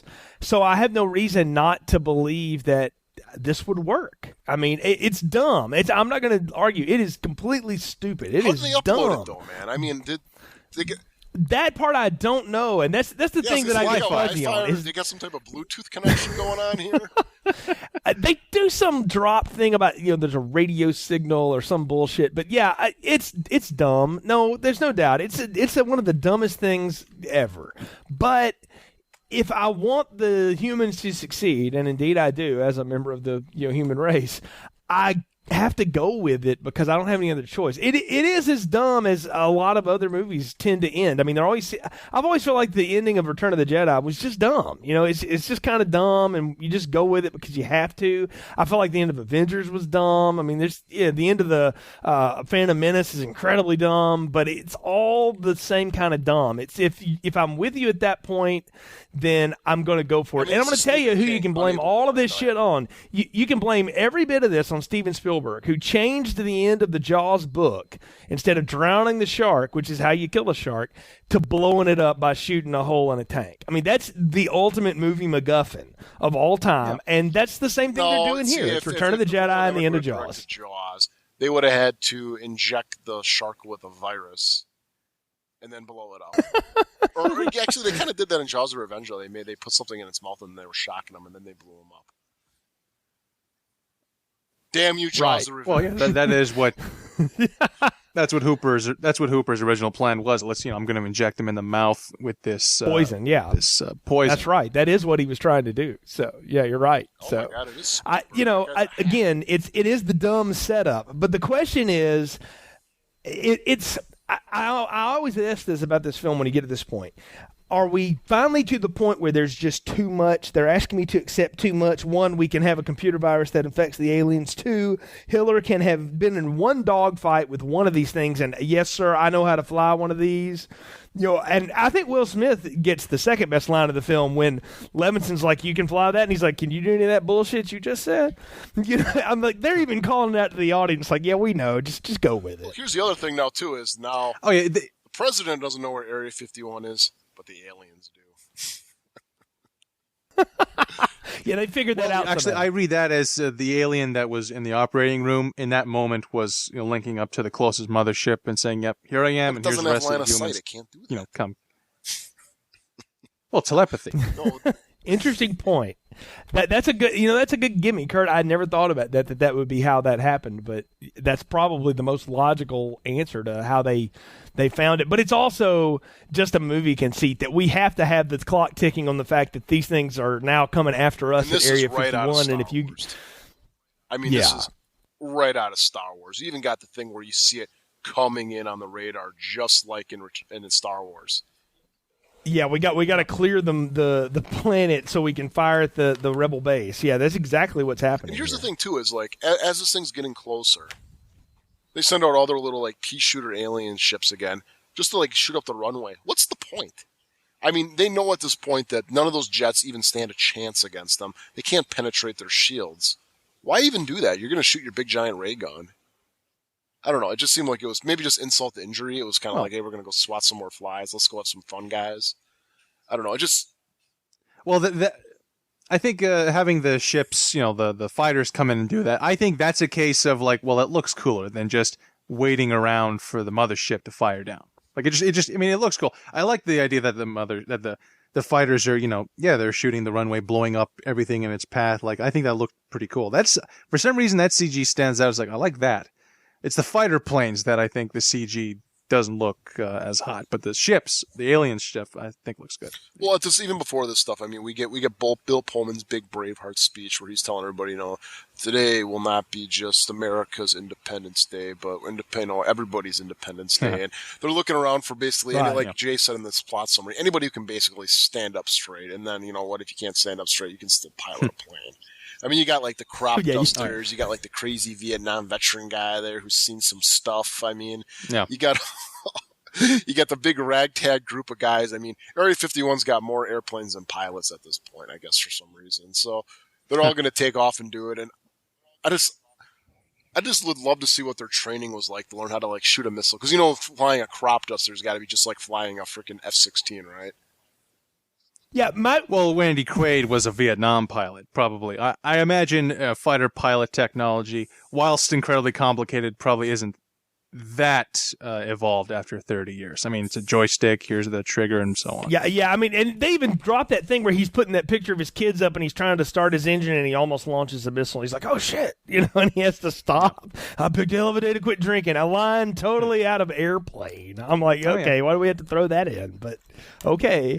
But the dogfight's going down, and, of course, now, we haven't even mentioned this. The damn president says to the Joint Chiefs of Staff, Robert Loggia guy, and he's like, what the hell are you doing, Mr. President? And he's putting on a flight suit. He's like, I'm a pilot. I need to get up there with my people. And I'm like, hey, man, if you die, we're all really screwed. Like, we're going to be screwed anyway, but it might not be good to let the president go into battle. Movie a lot? He put it on a flight suit. See, I can do that. But they dropped this in the first 2 minutes of the damn movie, is that he was a fighter pilot. And he drops that line too. He's like, I'm a fighter pilot. I need to be with my people. And I was like, this is the conceit that is too far for me. Like, of all the things I'm willing to give this, I'm like, but my question is, how old was he in this movie? You think, like, probably like mid to late 40s? Maybe in his 40s. Early 40s. Was he a fighter pilot in? He was in the Gulf War, the first Gulf War, Desert Storm, 91. 5 years ago, he was fighting. I could buy that. He would have been 35 or so. I would have bought it. Somebody from that war. Movement to politics, guys. I mean, was he even anything? Was it just like one day he woke up and decided he wanted to be president? Is this like the I think he became of presidents? It's like, yep, he just wanted to be president. I don't know. Like they don't say what he was before. When Levinson knocked him out, they said, well, he wasn't the president then. It's like, well, he must have been a senator or a congressman or something. But yeah, I don't know. I mean, but I don't know. Within a decade of World War II, Eisenhower was president, wasn't he? Yeah. When it was 92 that ended, 91. Right. This movie takes place in 97. It's supposed to be in 96, 97. Yeah, right. So we're along talking in there. 5 years. I mean, he got discharged pretty quick after that. And for being an old guy like that, he was probably a lifetime military. I mean, the years don't add up to me, but whatever. We'll give it that conceit too. Well, okay, you're picking apart his career. I'm going, why is the president being allowed? Because he's the president. Go into the firefight. Rules, man. Yeah. Is that? I don't mind the fact that the president's in there, because not because of, like, when he says, I belong in the air. That's one thing, but what I like is the idea is like, well, if this doesn't work, we're all dead anyway, and I'd rather die in a fighter plane than die, in a bunker with the alien blast coming down. Like if I could fly a plane, I think I'd be first in line. It's like, well, there's no better way to go out than if they were than trying this. to get him out of Dodge. You know what I'm saying? Like, they were like, it's coming here. We're getting you out of here. And he was like, I'm not going anywhere. I'm staying here. I'm making my last stand. And I'm not going to stand up, wait on my knees praying. I'm going to go do something about this. So he goes out Anthony Hopkins style in Legends of the Fall, then, is what you guys are saying. He goes out against the bear. That's the whole go here, right? I mean, that's what they're setting up, essentially, is that he's the guy that fires the first shot that doesn't work after they've loaded up the virus, and everybody's like, oh, shit, get out of there. And then he's like, no, I'm going to fire one more. And one more works. And here's the thing that gets me. Is that they see that it hits the thing and they see the damage it does, and then they are like, well, there's like 20 of us. Let's fire everything we got at it. And 2 minutes later, they're like, we're out of missiles, and we barely put any pot marks in the thing. Like, they didn't figure out early enough. Maybe we should shoot at the giant opening. Nobody figured that out. That is what's amazing to me, is how incompetent the military is Again, throughout. Well, remember, all they got is jets. They don't have any other weapons. All they got is jets. They don't have any, like you said, cruise missiles. They don't have any air to ground, ground to air, anything at this base. Oh yeah, I remember the proper, Marine Corps, Air Force, Navy, Air Force. Like they're all dead. This is whoever's left who knows how to fly a plane. Like they don't necessarily know what they're doing. But Area 51 though, I mean it's a military base. They're gonna have more weapons there than that. You would think, but apparently not. I mean, they could even done something cool. Again, been like, hey, you know what? We learned a lot from this alien stuff, and we actually made more advanced weapons that we're gonna use now. Well, they can't even get their technology right because the computer guy says we're out of missiles, and then Randy Quaid flies up like, "No, I got one left," and it was like, "Well, shit, you guys don't even know what you got in the hangar." I mean, they're completely backward of each other. But it's all the big setup, though. Is you knew it was going to be. It had to be either the president or Randy Quaid takes the last shot, it wasn't right? The president, because he has the daughter and the wife stuff. They're not going to do that. They're not going to be that mean, right? So it's going to be Randy Quaid, and of course, of all the missiles that have been shot on that day, his would be the one that somebody didn't load on the jet right, and then it malfunctions on the firing pin. So he decides to suicide bomb the aliens. Yeah, and I don't know. I mean, maybe you guys think that is absolutely ridiculous. I still love that scene, and because I love death scenes where somebody dies with gusto or dies laughing. I love moments where guys are laughing in the face of death. I think of Baron Munchausen literally laughing in the face of death, dodging death's scythe. And I love that scene. It's like, I'm going to die, and he's like, hello boys, I'm back. Which, I mean, it's absolutely corny, but it's it'd be better. I like that as he's like, it keeps on going. He's like, I got to do another line. He's like, hello boys, I'm back. In my generation, says, up yours. It's always like he's got like 6 ending lines. Well, I guess if you're going out, you got to get it all out at one time, man. I mean, absolutely. Yeah. But you know what? I've seen the suicide attack work before. It is an interesting way to go. It's just that I think the thing is, it's with a character that has been such a loser the whole time that, of course, he would be. It is corny. You have to admit, it's incredibly corny that he would have to be the guy that. And then they even have that scene with Adam Baldwin and not Keanu Reeves. Like, you should be really proud of your father. Oh, I am. That was totally unnecessary. Yeah, that particular his oldest son, that particular actor. Dude, God. Yeah. I'm gonna tell him that when he gets back. Well, no, he's dead. Oh, I know, but he's okay, right? No, he should have. You can have a drink, guys. I mean, he gave it up. He should have turned to Captain America, and said, "Strange things are afoot in the skies above Area 1 today, sir." I mean, that's what he should have done. But you know what? It's the anticlimax, though. Damn it, because we've still got Goldblum and Will Smith up in the space hell or whatever, and they're smoking cigars, going, "We going out. We're going to fire the nuke. Whatever. We've got 30 seconds, but screw it. We know we're going to die." So, but they have no idea what's going on back at home. They have no clue that all this has worked, and so they fire the nuke off, and for whatever reason, that one thing releases the latch. And let's even we'll go rewind a little bit. These aliens with all their infinite technology don't notice that this spaceship has got a lot of aluminum parts on it. I mean, visible parts on there that are obviously not from their world. And then it has a effing rocket launcher on the bottom of the ship. This thing isn't hidden. It's out there. I mean, it's just hanging out there like a horse ready to freaking breed, man. It's just sitting there. And they don't even notice it. You guys just sitting there, he's looking at it like, I'm going to try to open it's got a metal hatch over the visor. I'm going to try to open it. It's like, the guy's the worst guy in the world. This customer service operator is terrible. But it's like these aliens deserve to die at this point. If it wasn't able to point out that this random spaceship just appears there with all these new parts and a giant rocket launcher on the bottom and doesn't really do anything about it.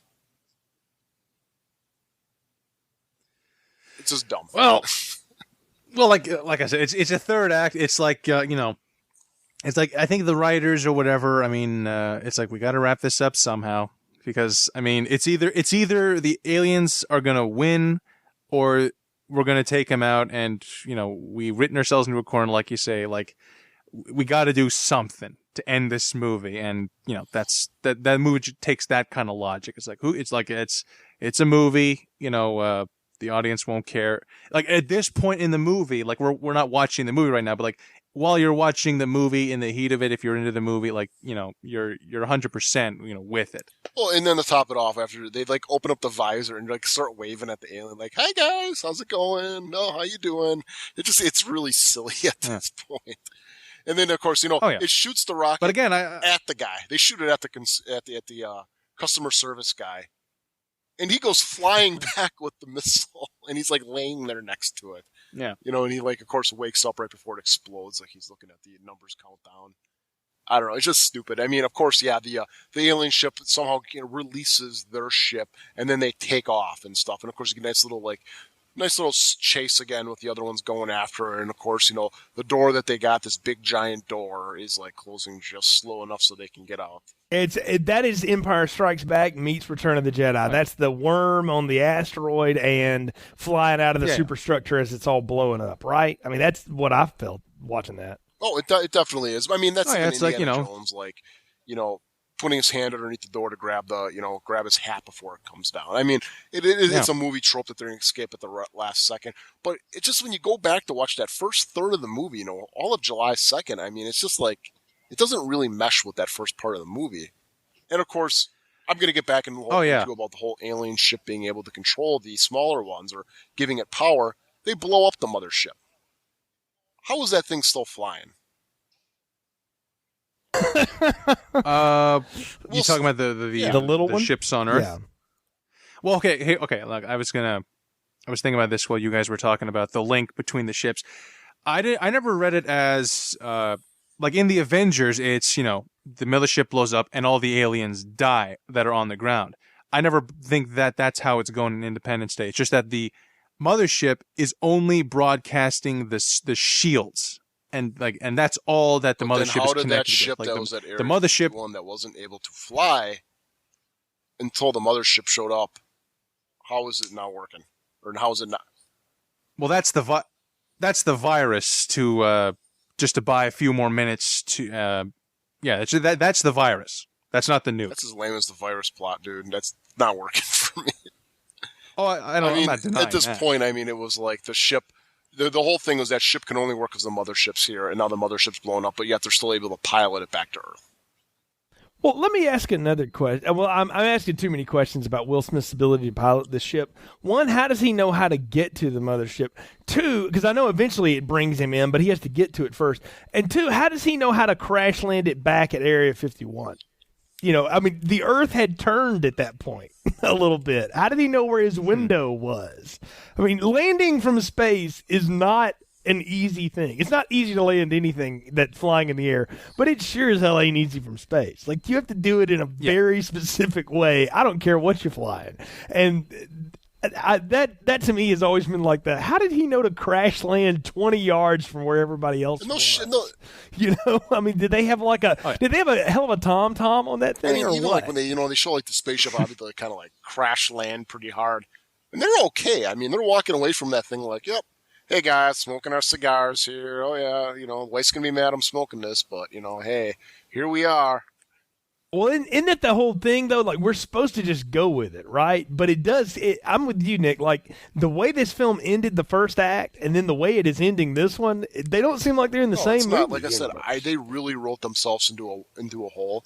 And I think when they were writing the script or whatever, they're just like, you know, screw it, guys. Let's just throw stuff at here and see what sticks. You know, even if it doesn't stick that well, let's just go with whatever we go with. And the ending of the movie is just stupid. I mean, what?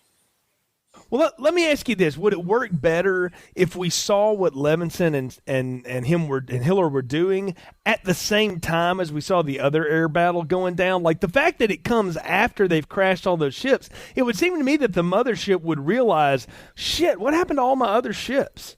You know, like, what happened to that one I had over there? You know, like, they would know that. You know, they seem to have no response to that at all. Would it have worked better if, like, all of that was going down simultaneously and they just cut it in between a little bit differently? Could have. I mean, it's just that at this point, though, everything's just so stupid. I mean, editing is the least of its concerns right now. You know they weren't going to let him die. That was not. I ever mean, gonna I happen, think in a right? better movie, so they would have died. I think if it they're would have just been a suicide mission. right, but we've already had Randy Quaid commit suicide for the better cause. We can't let Will Smith But I and want Jeff him to Goldblum die do at it this too, point. because they got a wife and kids to go back to now. I mean that's where Jeff they are. Jeff Goldblum didn't have anybody. I don't know. To. I mean, he's got. Oh no, he hooked back up with ex redheaded wife or whatever. Like they were holding hands. the press secretary. Yeah, they were holding hands. They were holding hands at the stripper's wedding. Oh, okay? that's right. They got were married clearly were before back they together. went up. Oh my god! Yes. Right, the stripper gets married right before her husband goes on the it would have been death funny mission. at that point. So cause I guess she wanted those benefits. I don't know. Maybe that's what it was. He was like, "Hey, make sure she gets my insurance. Hey, by the way, if your plan doesn't work, it ain't gonna matter." But, You do know she's a stripper, right? You sure you want to do this? that actually might have worked, but I would have finished that way. Well, guys, I think we've talked about it long enough. We've almost talked about it as long as the movie is. It's time. We have. Yeah. It is time for us to get final thoughts, recommendations, and popcorn ratings. So, Nick, Kurt, what are yours for Independence Day? Nick?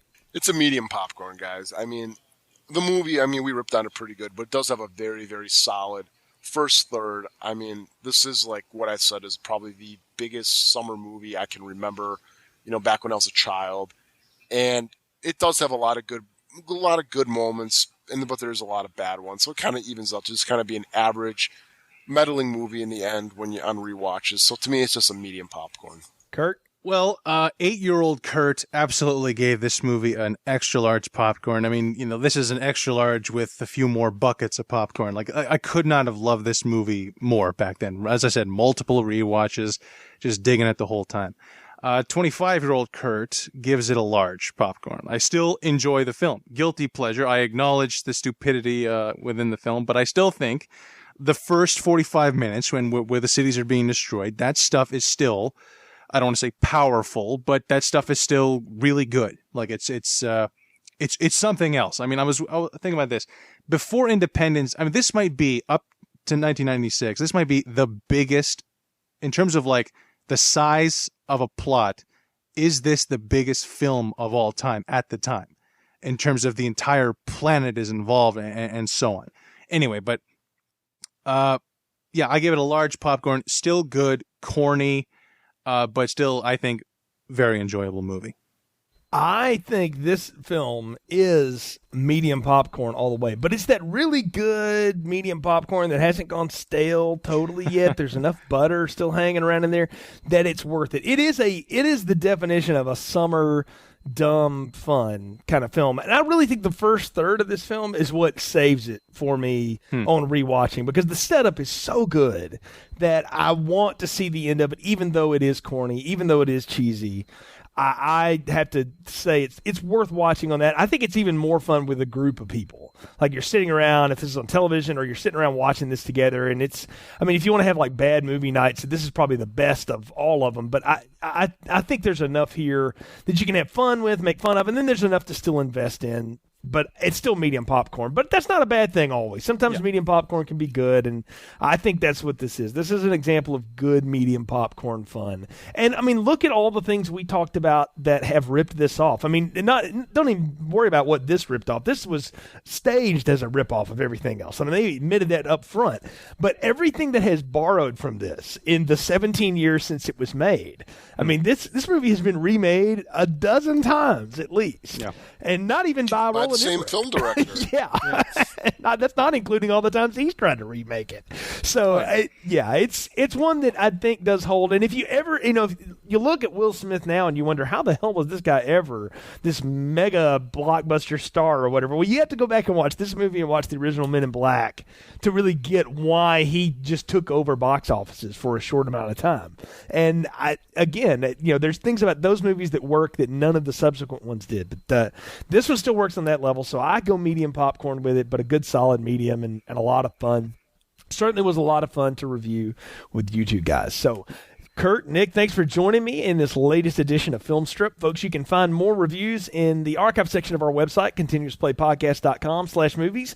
If you go to Continuous Play's homepage, you can also find links to The Art of Slaying, our Buffy the Vampire Slayer retrospective, and to The Fabish Factor, Kurt's show where he does general movie discussion and list talk and all kinds of other stuff on there. You can check all of that out. Find links to our Facebook and Twitter pages, and also a link to our iTunes feed. Leave us a review on iTunes. It helps other people find the podcast. So, fellas, until next time, when we reconvene this, we'll have to find another film to go with. We've done Gladiator together now, and we've talked Game of Thrones over on Fabish Factor. Now we've done Independence Day. I think we need a period drama. I think you guys need to jump in on some of that sensibility action with me or something. But, we'll find something that's Pride and Prejudice. Yeah, there we go. So I think somewhere we'll have to find a way to reconvene. Until then, folks, thanks for listening to Film Strip. Thanks for listening to Film Strip. Visit our website, continuousplaypodcast.com, for more reviews and episodes. All right. Look at us. Take a look at the Earthlings. Goodbye. I'll take care, all right? None but love for you. None but love for you. All content used or discussed in this podcast are the property of their respective owners and used under the Fair Use Act, Section 504C2, Title 17.